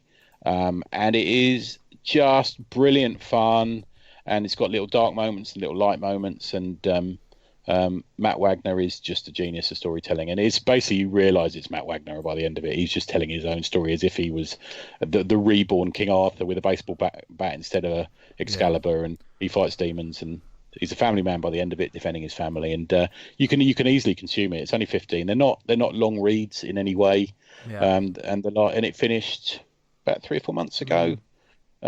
Really, really good stuff, and a high point of indie comics. Genuinely so. The first one was with Kamiko. Then it moved over to Image, and it's the last series I think was out of Image again. Yeah, good stuff. The more I think about this question, the more it becomes one of my favourite questions. Because it leads you to think about because a complete comic series. Do you know what I mean? It's that beginning, middle, and end. This is someone who, let's face it, has achieved something magnificent because they've completed something. So shout out to anyone that's managed to do that. Yeah. And I've just thought of a couple right now. Okay, if I was going to say, it's 60 issues. I think it's 60 issues, yeah. The Punisher Max, run by Garth Ennis. Nice. Yeah. Okay. I think, if you've got the stomach for it, because that's a lot of book in it. That's a lot of book. I mean, because you get past the Dylan stuff, it becomes slightly more dense, doesn't it? I think. Yeah. And it is very much sort of like it's an anthology series. There's lots of different stories going on there, lots of different flavors. A lot of them. The Russian bit in it is like rough. It's brutal. It's poignant. It's got amazing one-liners. Absolutely fantastic artwork going throughout. Ennis is great, isn't he? Yeah. Likewise, a lot of people are probably going to say like Preacher as well. That's the same sort of thing. The obvious one. Why the Last Man's another one, isn't it? Why the Last Man is an obvious one. That is 100 Bullets. Yeah, there's all those Vertigo books that were designed to be that in and out book, weren't they? Yeah. That 60 to 100 issues, yeah. I think a lot of our listeners are probably going to say, and he's done a couple of complete series, and Terry Moore. I think there's quite a few. You got Strangers in Paradise. You got Rachel Rising. What was that superhero one he did? Oh, the one about the girl with the armor. That one. Yeah, shit. Because he completed that as well, didn't he? Yeah. But isn't he wrapping it all up at once now? Aren't they all part of? Aren't they all appearing in? Is it called 5 years or something? I can't remember what it's called now. Could be. I don't know. I mean, he's a bit of an indie legend, Terry Moore. The work. Yeah. And certainly, there's lots of it. I love Rachel Rising, but I haven't read any of the other stuff. So yeah, I read Strangers in Paradise and loved it. Although it does change stylistically because he's kind of growing up a little bit or growing into different styles as he goes along. Yeah. I'll tell you what's a good one. The Eltingville Club by Evan Dawkins. You want an amusing weekend? Read that one. You could go for Cerebus. Oh, mate, that's a long weekend. That's a bank holiday weekend. Yeah. Jesus. I probably my classic I go to is Invincible. I'd always fucking read through that. Again, that's an absolute ton. Yeah, but that's an easy read as well. That's a lot of these things, they are easy to get into, aren't they? Blast through that. I've maybe not so much. Maybe a day read is like the Batman when he has the No Man's Land. Yeah, that's a nice I was going to say the Long Halloween. That's a good one. That's a good one. Yeah. I'm trying to scan because I don't have all my comics here at the moment, so it's hard to see which ones I'd recommend. From a sort of indie point of view, I would go with Alex. I haven't mentioned this for a couple of years, but Alex Robinson's Box Office Poison.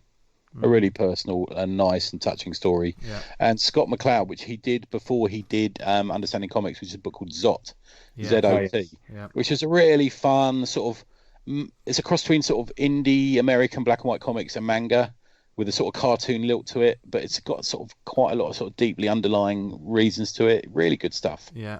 Really one of my favourite indie books, I think, that just came out at the wrong time, Boneyard by Richard Moore.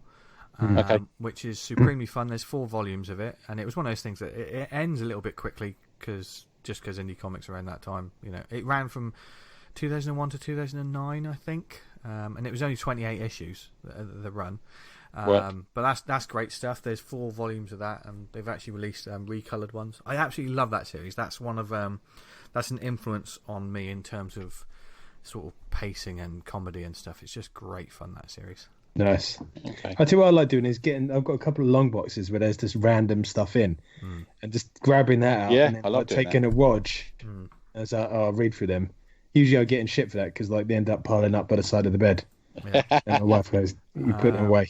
Obviously, we don't need to preach to converted. We don't know when there'll be a 4th book, but if you got a weekend and you got all 3 books of Porcelain, read them.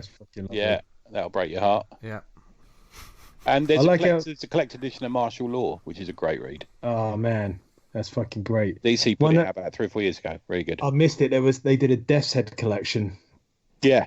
I didn't get it. I've got to get that. Also, I've pre-ordered the Pat Mills Slain the Horned God.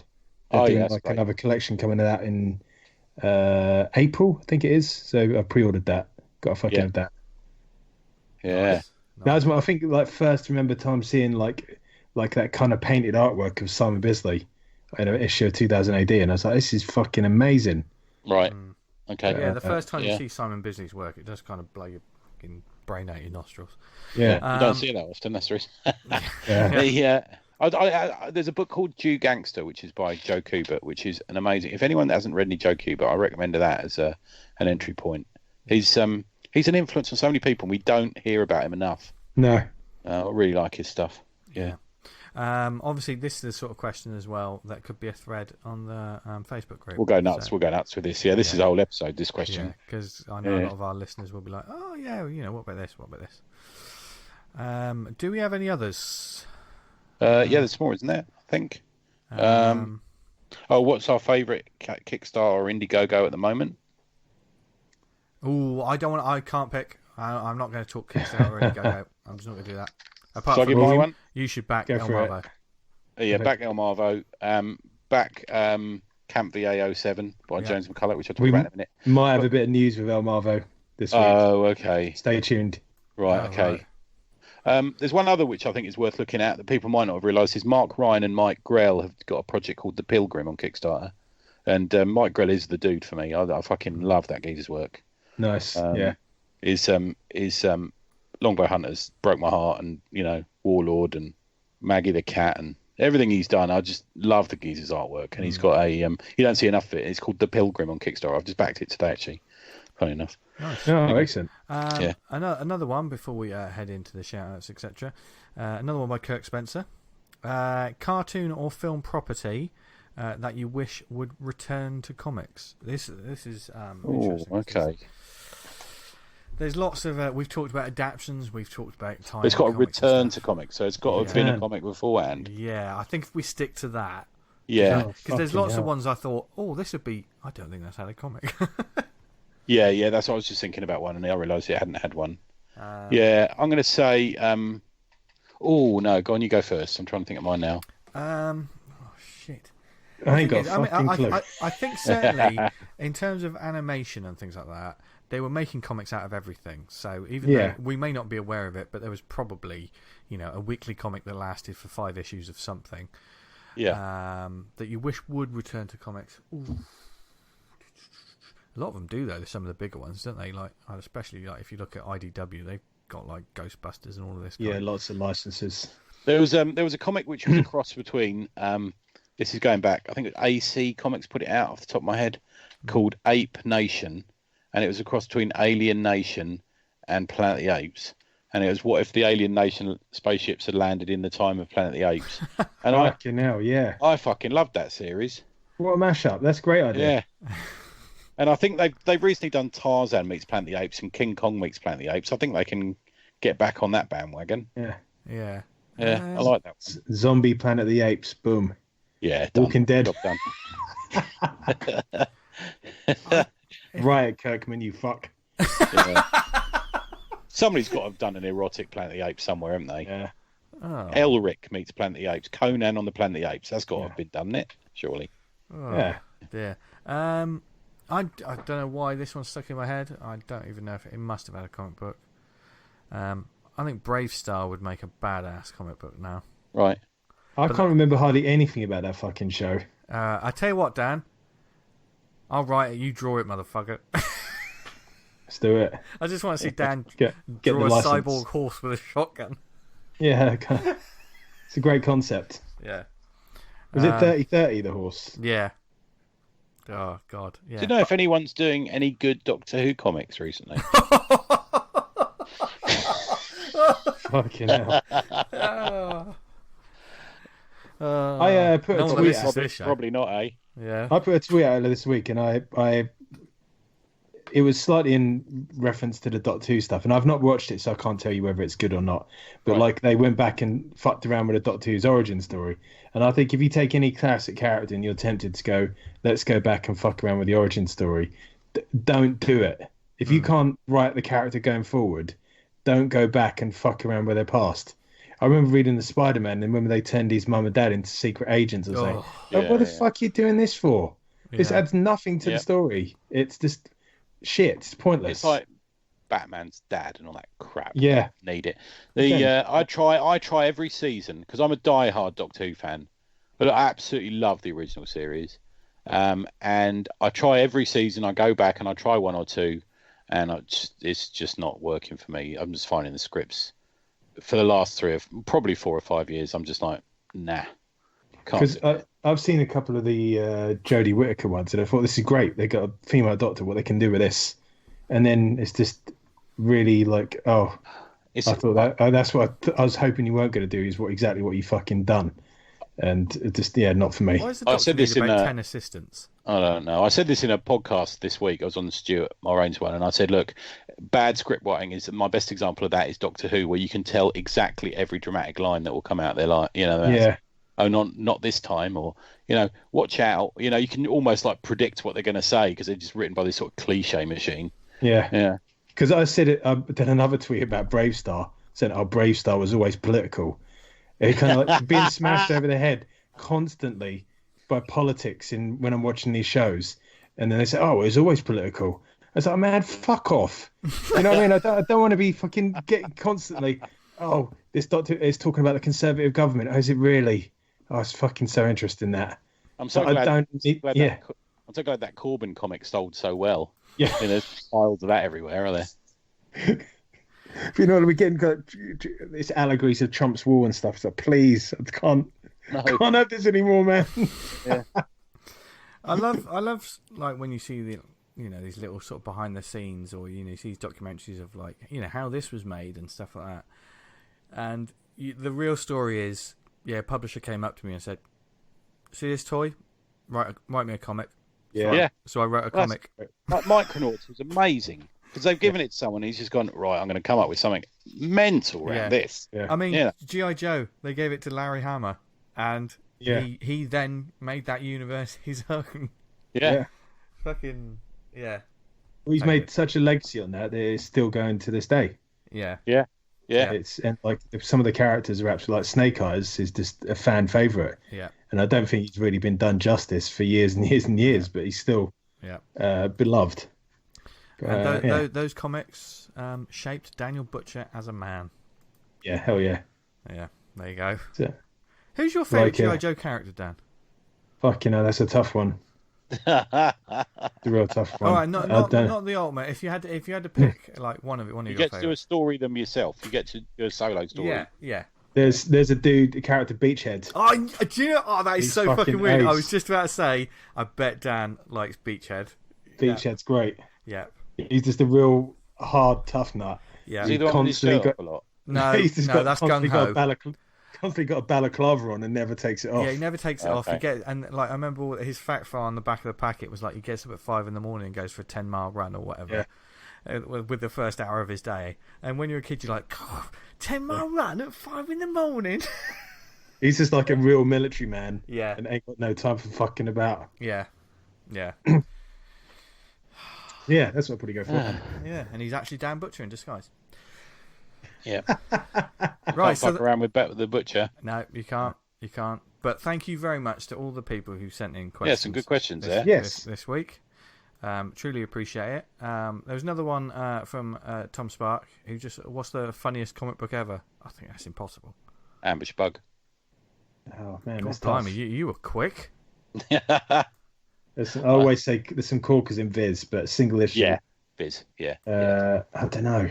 That's tough. It's just that is tough. We're very carefully answering outside the Indian small press scene because there's an awful lot of funny stuff going on in that scene. But John Tucker stuff is fucking ace. That's good. Yeah. Tom stuff, Todd Oliver. Tom Spark stuff. Like my son has laughed at his stuff. It's not pitched at me, but it works for the audience it's pitched at. Yeah. Totally. Can I also just say shit and death? That was pretty funny. That made me laugh. Yeah, and that's just in general. He's not actually talking about a book. Back shit again. Yep. It's cyclical. Anyway, yeah, so thank you everyone who got in touch this week. Yeah. Do we have any shout outs this week, gents? We already fucking mentioned about 50 times, but the Comic Art podcast, appear on it, and Vanguard Book 3 gets reviewed on it. Yeah, we're taking that podcast over. Ian's been making me laugh today. I've been having a chat with Ian. I love those guys. They're top guys. Yeah. Even if they did throw a word in, didn't they? We're coming for you as well, Pete. We know what you've done. Yeah. We're coming for you. We stop threatening people every time on this show. Right, I copped to the fact that when he said jazzercise, I laughed and it sounded stupid. So I'm copping that one didn't work. I'm giving them 3 out of 4 on that one. Because you said about the Comic Art podcast, like we're kind of take them on in the quiz, and I thought, it's not too bad. And then when Pete came on and said, I was like, holy fuck. I've got faith in you, boys. I've got faith in you. Might be all placed, but we'll have to do a little bit of training, maybe. We'll have to do like a training in the run up. Can do like a montage of us reading comics. Yeah. Me like walking about with the clipboard. Right, who's in the Avengers? Oh God. Yes. So, any shout outs this week? No, I haven't really got any. I mentioned the Grail Kickstarter. I'll go subscribe to the Spark because we like that. It's good stuff. Nice. And little breaking news. There's a little bit of talk about Springworth 2 on the horizon. So that'd be fantastic. That. Yeah.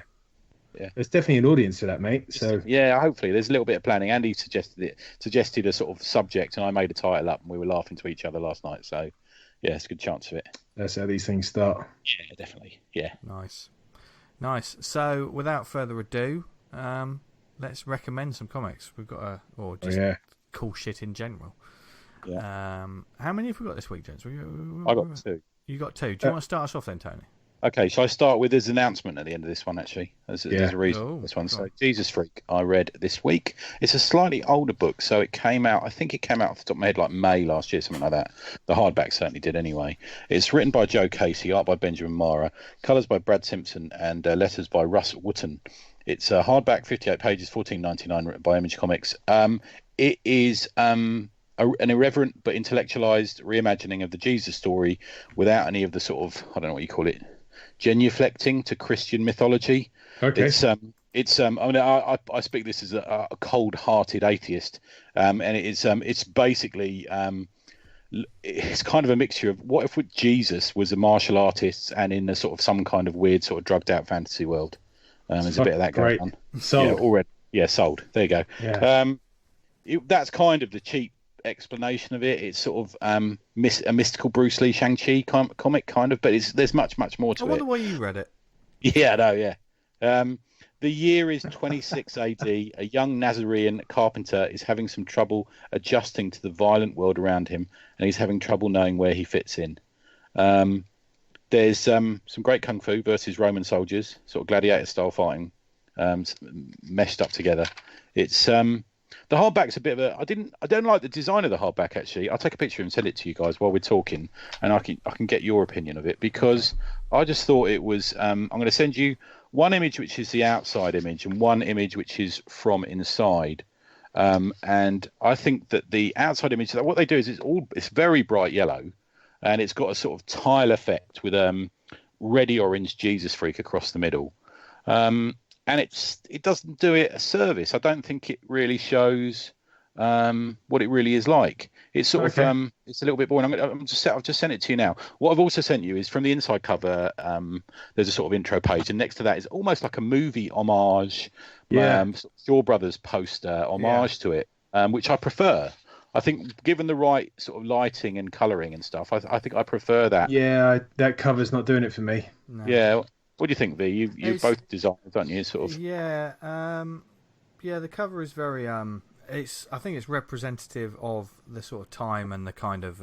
It's got that sort of grindhouse kind of like the colours or black exploitation. Bit, yeah. You know, the exploitation films. That's what it's got. That kind of about it. But I think, I don't know. It looks more like an album cover that they've squashed onto a book cut. Yeah. I'd be much more drawn to that second image, which, for those that can't see it, is Jesus as the central character making a sort of kung fu pose, and above him is a sort of a fire beast and Mary Magdalene floating in the air above them, and below us is a sort of a load of Roman centurions with spears and swords running out to somewhere.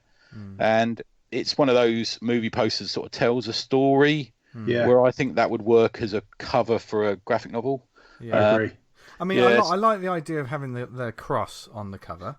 Which isn't immediately obvious. No, you know what? It took me a while to figure that out. But the cover on the inside is very it's sort of old school comics as well, like you say, like Paul Gulacy and stuff like that, isn't it? So there's some homage to that geezer in here. I've got to be honest with you. Nice. I think that second image, for me anyway, personally, I would have liked to have seen. And it's the sort of hardback that doesn't have a dust jacket. It's printed straight onto the cover, which I kind of prefer these days actually, because I'm not going to get a book dirty. In the old days, I would have got it dirty, reading it in my rucksack or whatever it was, but it's these days I don't mind that so much. There's an introduction to it which Casey makes it very clear that it's not a religious story. I don't think he's a religious person at all, and I think he gets a lot of crap about it from the American Christian bellends. Who didn't understand what he was doing. Nice use of the word bellends. Thank you. He stresses that you won't find any spiritual answers in this comic, and I kind of make him right about this. It's much cooler than that.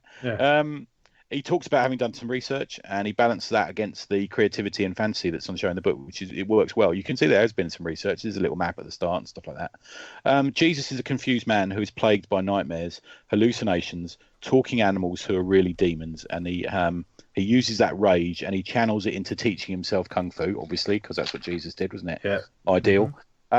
Even though Nazareth is thousands of miles from Hong Kong and the Shaw Brothers movies, but there's a little bit of that feeling to it. He meets Paul the Baptist, who is in the middle of baptizing people, unsurprisingly, in the River Jordan. And Paul the Baptist, is it Paul or Pete the Baptist? Paul the Baptist, isn't it? I can't remember. It's been a few years since I was at Catholic school. I think it's Paul. Yeah. And he's a borderline, the Baptist is a borderline psychotic cult leader, essentially, is how he's drawn. It's a self-aggrandizing man who eats leaves and honey to survive. But he's also this sort of political agitator who wants to push the Jews towards violent action against the occupying Romans. To begin with, Jesus is, I suppose, in keeping with the Bible, more of a passive person. He refuses to accept his destiny, as was the story, wasn't it? I think Jesus goes into the desert to accept his destiny. And as he's baptized by Paul, he begins to sense, I think Casey describes, sense his higher self. They get attacked by some Romans, and that's where the Gulacy level martial arts kick off. The big bad in it, the big sort of pantomime villain, super villain almost, is Pontius Pilate, and he's drawn bigger than everyone else slightly. He's got a sort of golden hue to his skin that bounces off his chest plate, his Roman gladiatorial chest plate. And at one point, Jesus ends up in a very sort of bloody. For anyone that's ever anything by Casey or Marra, they don't shy away from blood and stuff like that. And he fights this crocodile-headed demon. I won't ruin what happens, but there's certainly a revelation that happens as part of it. Casey writes with some real gravitas, but does so with a sort of po-faced challenge to the reader. There's almost a wink. Marra can never be completely taken seriously because the violence is so over the top often. There's lines like, "For I am what exists between mortal concepts of good and evil." Some demon says that, and you're thinking, really? That's really dialogue? It's like that. "I make my home within the shadows of the human heart," says one demon to him, and you think, okay. There's definitely nods to Shang-Chi in this, because there's a sort of third-person commentary in a different coloured word box that is like the monologues at Shang-Chi. So Shang, if no one's ever read comics about Shang-Chi, he monologues. Even when he appears in other people's, like Moon Knight or something, you get a monologue from Shang-Chi as well. And little boxes, whilst not immediately said by him, they relate to him and stuff like, "This was a battle for humanity's salvation." He'll, thought Jesus. There's little things like that go on. So it's really clever.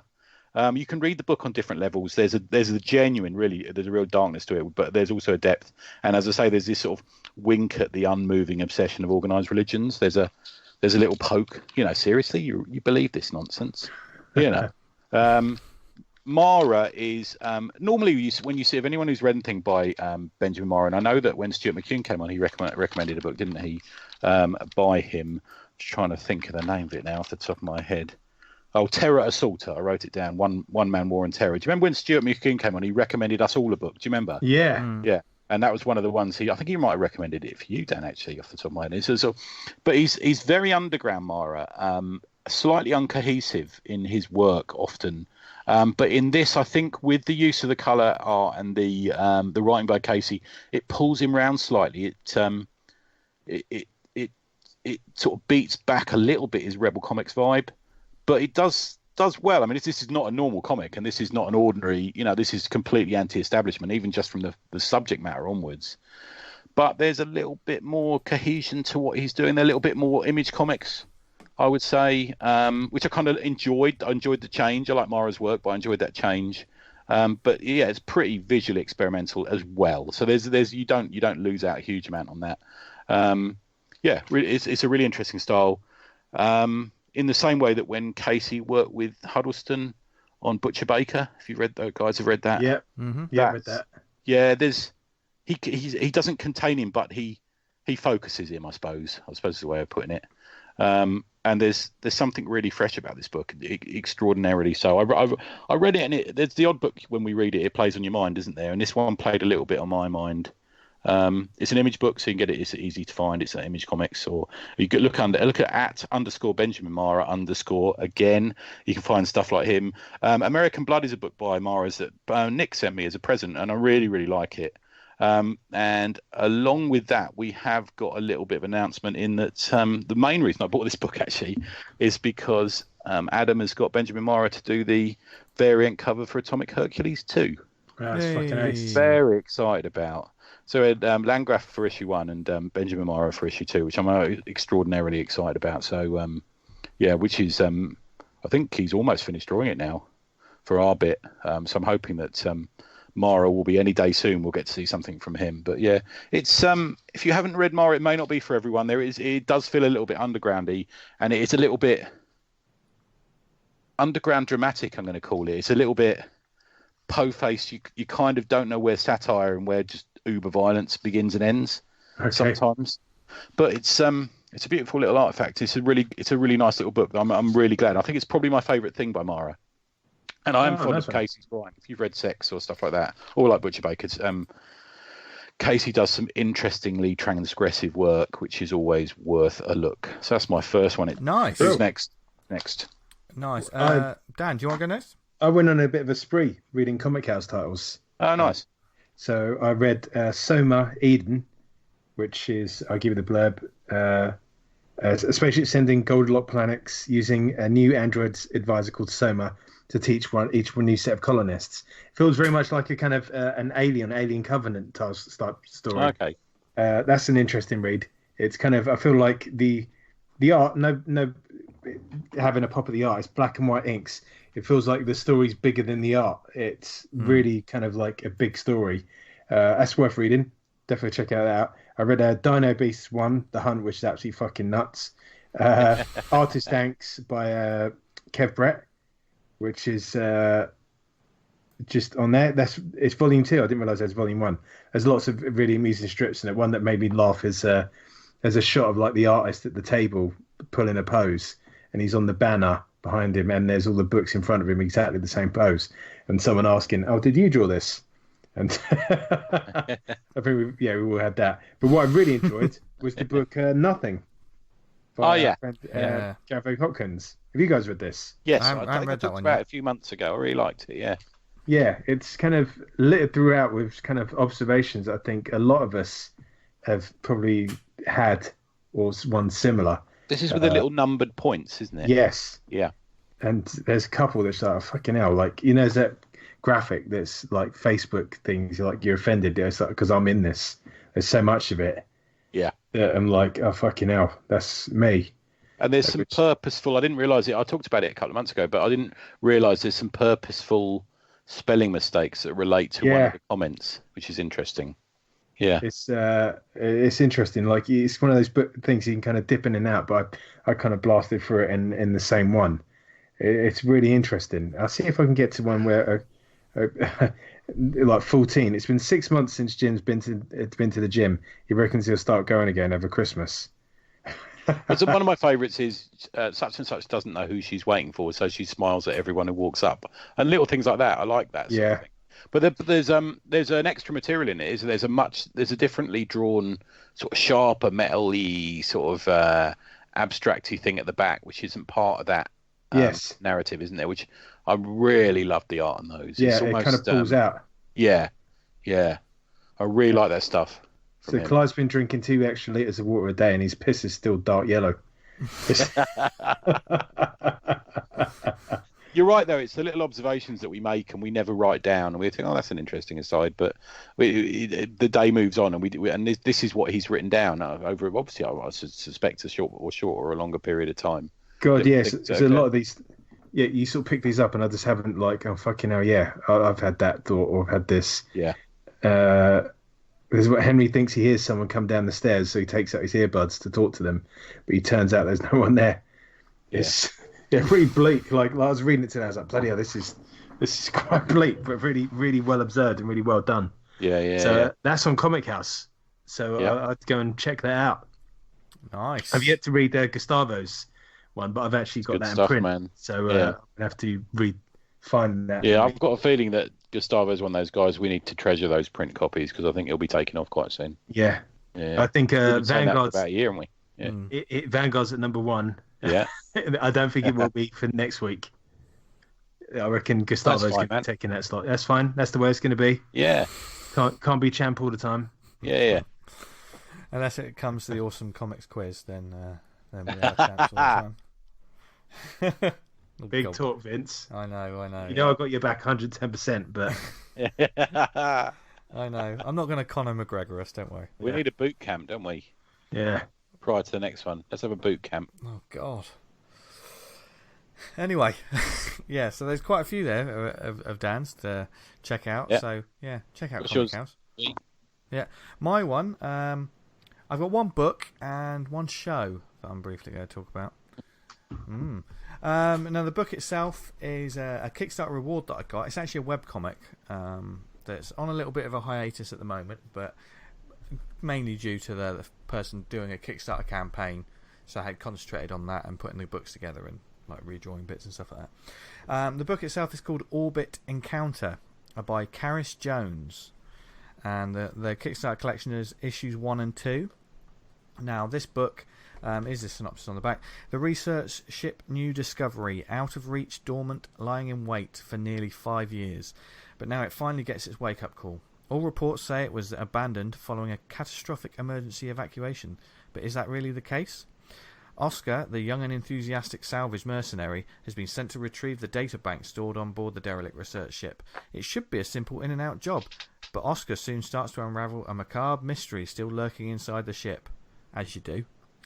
Publicly, no one knows what happened aboard the ship. Is Oscar just another tool in the cover-up?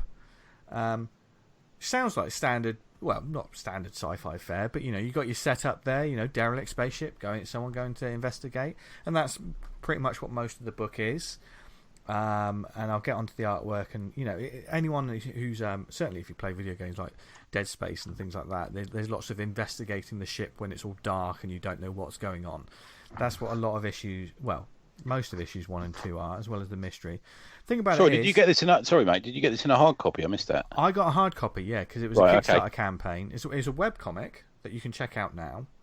What, a UK one or? It's a UK creator. Yeah. Oh, okay. Okay. Yeah, so this is one that I've been completely unaware of, and I think it's just someone that's been hard at work putting this webcomic out, and then when I discovered it, I just thought, oh, I'll check this out, and saw there was a nice sort of hardcover. I say hard copy version. Yeah. It's a nice sort of matte laminate with a bit of gloss varnish on the cover as well. So I just took a punt, as you do with Kickstarter sometimes, and this was a very pleasant surprise.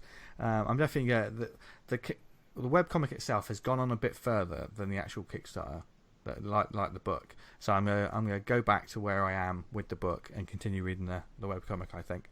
Right.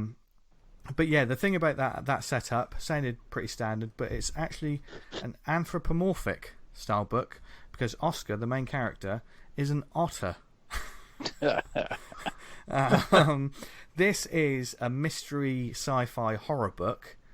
And there's certainly there's some monster bits in there, grotesque abominations and such, and scientific experimentation's gone wrong, but the story focuses on this little. He's got a Russian accent, which I've noticed that the creator puts in the speech bubbles. You know when creators Good work. would put that sort of the tweak on the wording just to try and get like a Russian speaking English, and there's that certain tweak to the language. Yeah, we did it with Cockney Kung Fu, trying to get like a Cockney accent into. It's not easy. Yeah, it's a difficult. And they do it just right in this book, I think, because it immediately puts you in the sort of voice of what that character is. But yeah, the anthropomorphic artwork is lovely. I mean, Oscar, there's some concept bits in the back and sort of detailing that's really nice.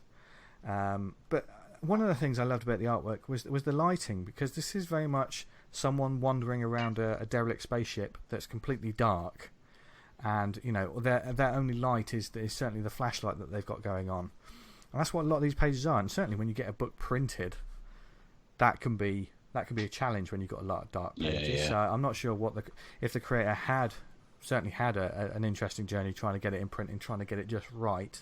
Because it's dark, but you can still, looking at the print copies, you're not losing any detail. You're seeing what you need to see.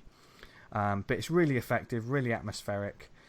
There's a bit more, there's some sort of hints to further sort of backstory.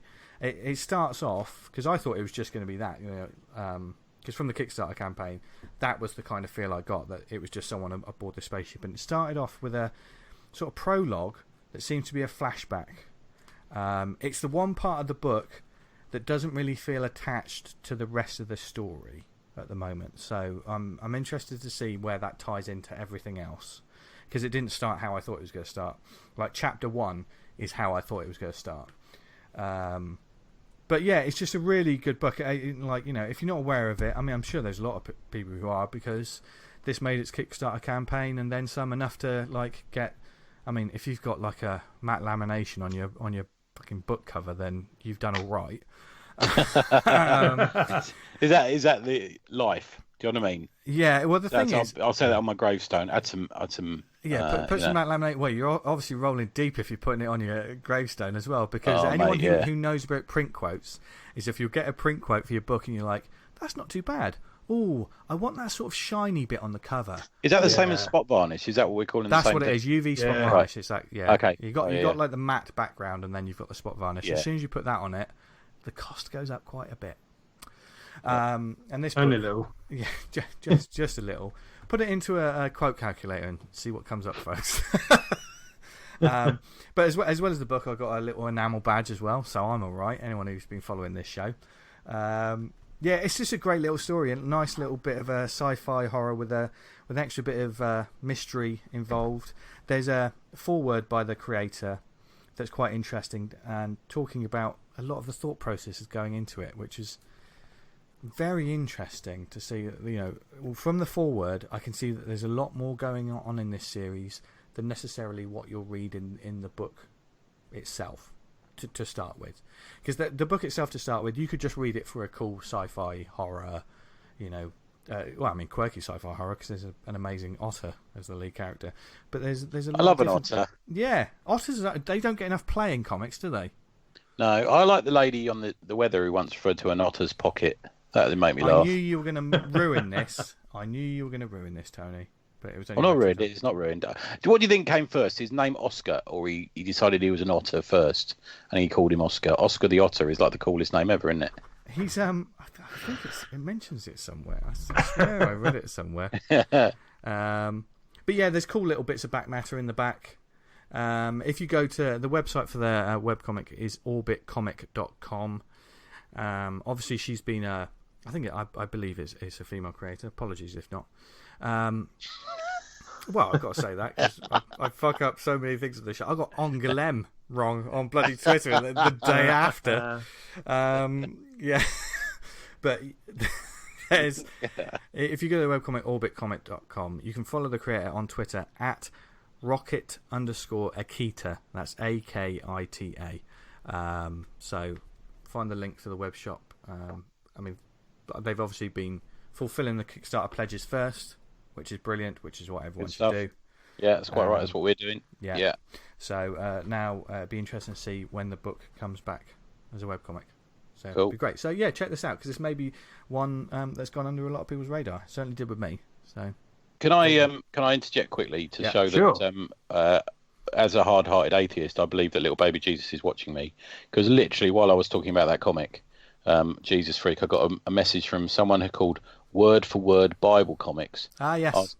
Please, will you give my Kickstarter a little shout out? The Gospel of Matthew, Word for Word Bible Comic. So there you go, it's shouted out for you. Yes. Yeah. Just to give a little balance between religion and atheism. We give that little shout out. And I've completely the name escapes me, but we've met that creator a couple of times. Is it Nick Polario or something? Is that his name? Yeah. Done quite a few successful Kickstarters, I think. So yeah, nice. Check it out. And the other little sort of recommendation what I put out this week is I finally got to check out the animated series Primal. Do you guys know about this? No. I'm aware it's like a dinosaur thing or something. It's by Gendy Tartakovsky, who is the creator of Dexter's Laboratory and Samurai Jack. And Primal is the latest show, of which there are five episodes. It was on Adult Swim and Cartoon Network and stuff like that, I think.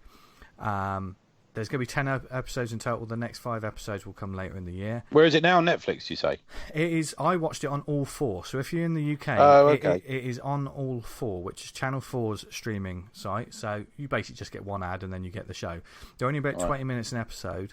No dialogue. And it's about a caveman. I don't really want to spoil anything. I kind of went in avoiding everything, and then there's caveman in a time of dinosaurs. It became a different show than I thought it was going to be, and it is fucking amazing, absolutely fucking astonishing. This is like we talk about some graphic novels that have no words is just sort of like this is just stunning. It feels there's certainly a graphic novel like feel to it. I think you guys would absolutely love this. It's brutal as well, absolutely brutal. There's a scene later on in the series where one of the characters is absolutely mental and is beating up a load of characters, and it just takes like a whole minute just to focus on when someone's punching a character in the face and their jaw is literally being pushed off their face, or they slap them so hard that their face rips off.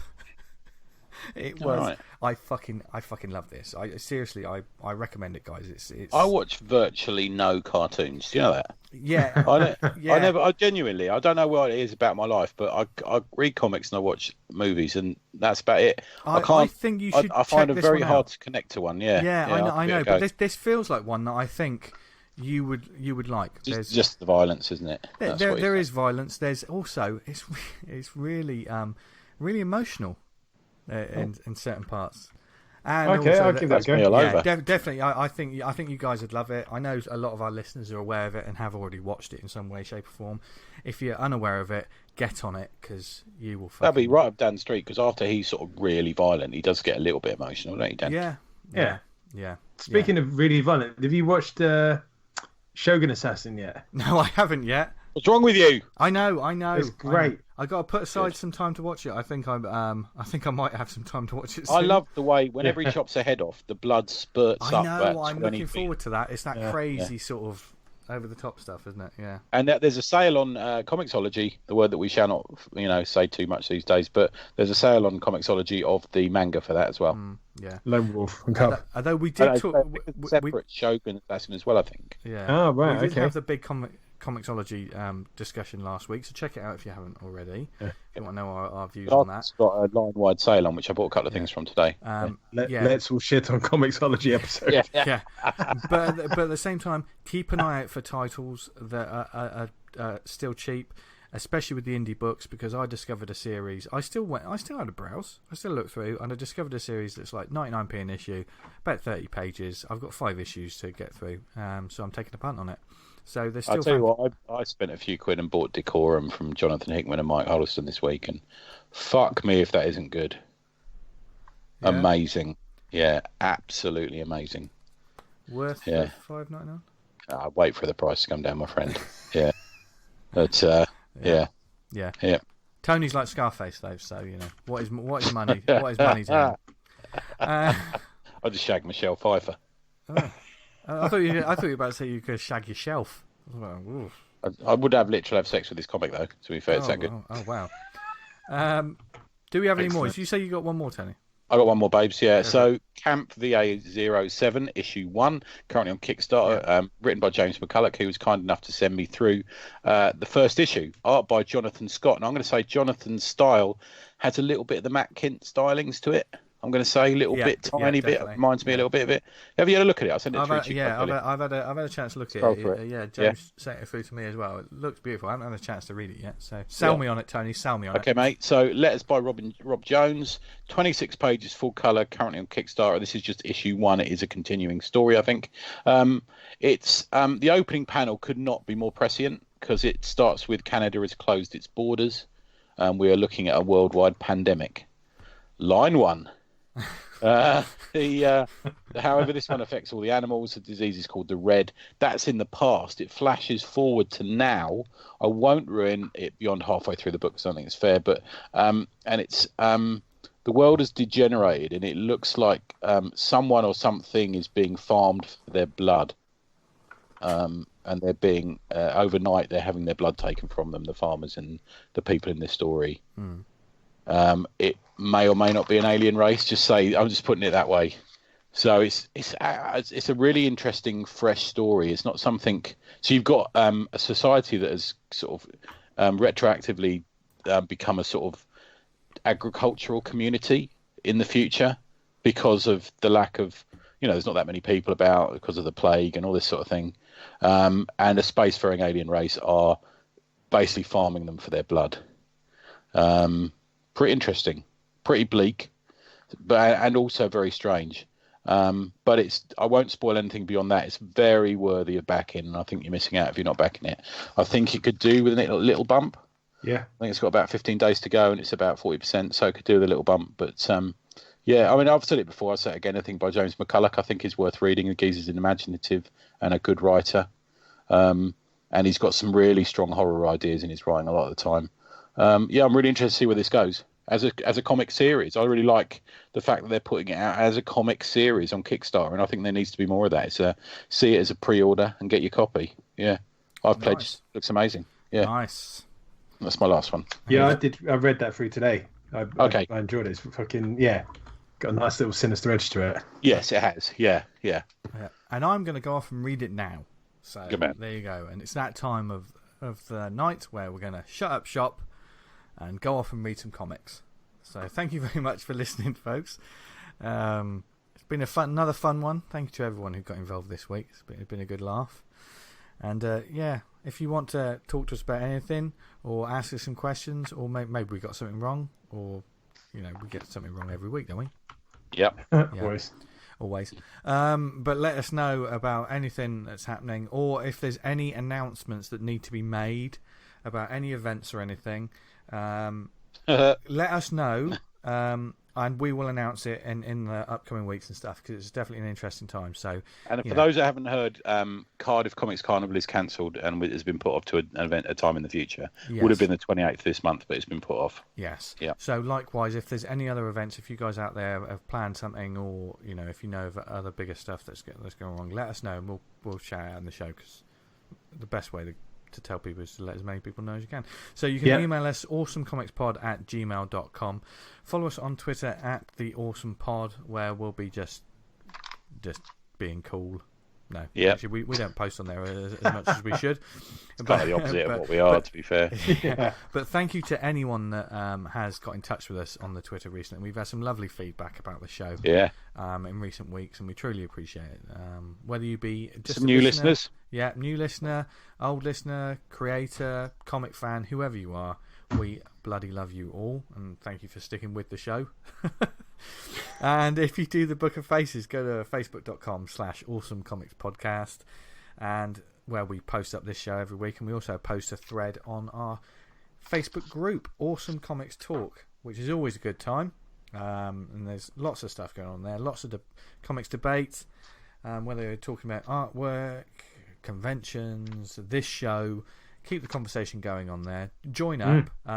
You only have a couple of questions to answer, and if you're all good and you want to talk about comics without any hard selling or any of that nonsense, then you can join in on the fun. And there's going to be that sort of comic art swap that Dan's been sorting. Yeah, I can't wait for that. Yeah, so you're going to want to join that group to find out what we're talking about there, because that's going to be hilarious when that April the 1st. Is that when all the artwork's going to go up, Dan? Yeah, that's when it's all going to go up. Oh, what a day Good that stuff. is going to be. What day that's going to be. Can't wait to see that one. Yeah. It's going to be April Fool's Day. I didn't mean for it to be. Make it as rude as you like. Yeah. Come see the fools. I mean, there's going to be some funny ones, and there's also going to be some absolutely stunning ones if any of the old art threads or anything to go by. But yeah, thank you for listening to us, whether it was on the website awesomecomics.podbean.com. If you listen to us on iTunes, subscribe and leave a review. We haven't had a review for ages, so Not since October. not since October. Should we beg for one? Yeah. Please review our. Only if it's a 5-star one. There you go. Only review us if it's 5 stars. There's your pull quote for the back of the book. Listen out for the episode I do with Stuart Mulrain and Tom Stewart at the Nerds this week, because we talk about reviewing. Where I say the opposite of that. I'm looking forward to that. Yeah. Thank you, man. Cheers. Yeah, plenty to look forward to. And if you listen to us on any of the networks like Spotify, Stitcher, Podnose, Podknife, what other networks are we on, Tony? Yeah, funny you should mention that. We're on Pod, Big Brown Dog Barking at the Back Door.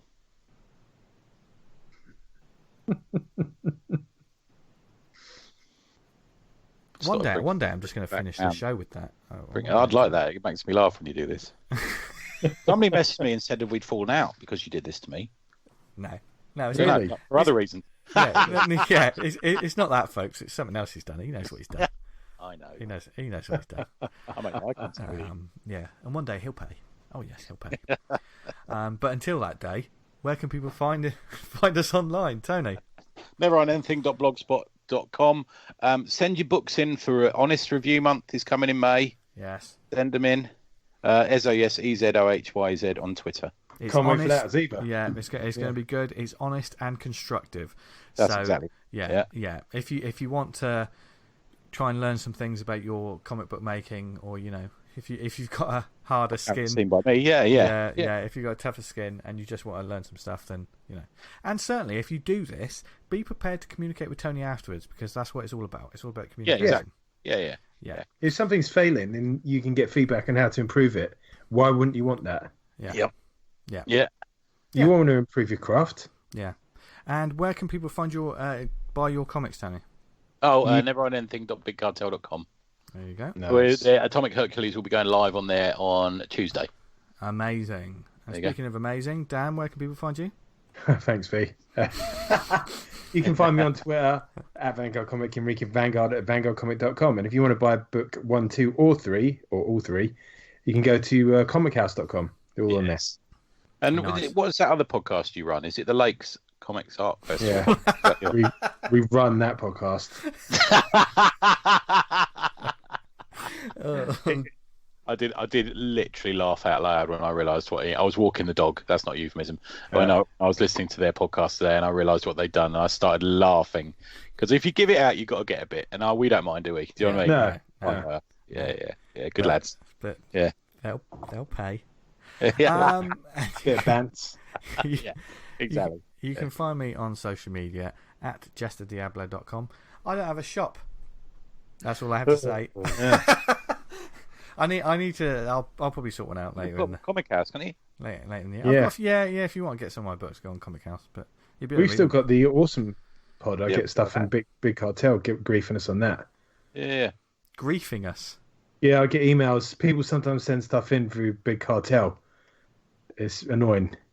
Oh, they say, can you review my book? And they send it through that. Yeah, I've seen that. Yeah, that's weird. Don't communicate with us through our shop. Yes. Usually I put it in the special filing cabinet. The reviews, the stuff comes in there. Is that the Wicker Man? The trash bin on the phone. No, I'll just leave it unread. Just don't bother. So if you've done that, please send it through the proper channels. Yeah. Yeah. Yeah. And we've given you all the channels just a minute ago. So if you don't send it then, we know you're not listening. And if you're not listening, why on earth are we going to talk about your book? That sounds harsh, but, you know, we don't do this for people just to, like, cold sell their books. If it was nastier, I would take the next person who tries to do a drop and run on their comic book and just spend an entire fucking show ripping the fuck out of it. But we're not about that life. Yeah. No. We're all about positivity. And on the pod, I should say. On the we're pod. Not about that life. Oh, yeah. The WhatsApp group's an absolute tire fire. Anyway, have a brilliant week, everyone. Stay safe. Stay healthy. Look after yourselves. Wash those hands. Yeah, wash your hands and read loads of comics. Yeah. Don't touch your junk if you haven't washed your hands. That's my advice. Yeah, well, that's just a daily... Wash beforehand, after. Yeah. Exactly. Yep. And, and also do the same if you're going to be handling your comics, because then it'll just, they'll have... Yeah. Who knows where those comics have been beforehand? Exactly. But read loads and let us know about more. So, yes. And go forth and have a brilliant week, everyone. Thank you. We hope we've entertained you for the past couple of hours, because this is just... We're all a bit tired and a bit mental, so I don't know. I have no idea what we've just been talking about. It's been all right. I quite liked it. Fun. Do you know what? It's weird. We get quite high ratings, quite high listening figures for when it's just the three of us. It's a weird one, isn't it? I don't understand why. No, I don't know. Yeah. Probably because they don't have to listen to all the other shit we talk. That'll put anyone. It's just like, when you see a really kind of trashy film that you've seen loads and loads of time, you get this turn your brain off and free will. That's essentially when the three of us are on. Yeah, exactly. We're the show that, people listen to and really like, and then they're with their other half and say, you should listen to this, and it starts playing, and the other half pulls a face like, what are you talking about? This is shit. And then they get divorced. Yeah, I know a couple who split up because she played the tape he was playing in their car, and it was a Johnny Cash tape, and she left him. It's similar, isn't it? We're the Johnny Cash of podcasts. Yeah. Oh, I can deal with that. Yeah, I like that. Yeah. I don't mind that. Tony's got a ring of fire. Anyway, have a brilliant week. Read loads of comics. And from Dan, stay awesome. See you on the other side. Oh, Jesus Christ. We haven't even got to the end. From Dan, Tony, and myself, have a brilliant week. And because they've been so naughty, they have to say it at exactly the same time this week. Easy. Do it. What do they do, guys? Stay awesome. Stay awesome. Brilliant. Nailed it. Bye, everyone. Job done. Don't ever have to do that again. It's never going to get better than that. Bye. Bye. Oh, kill me now.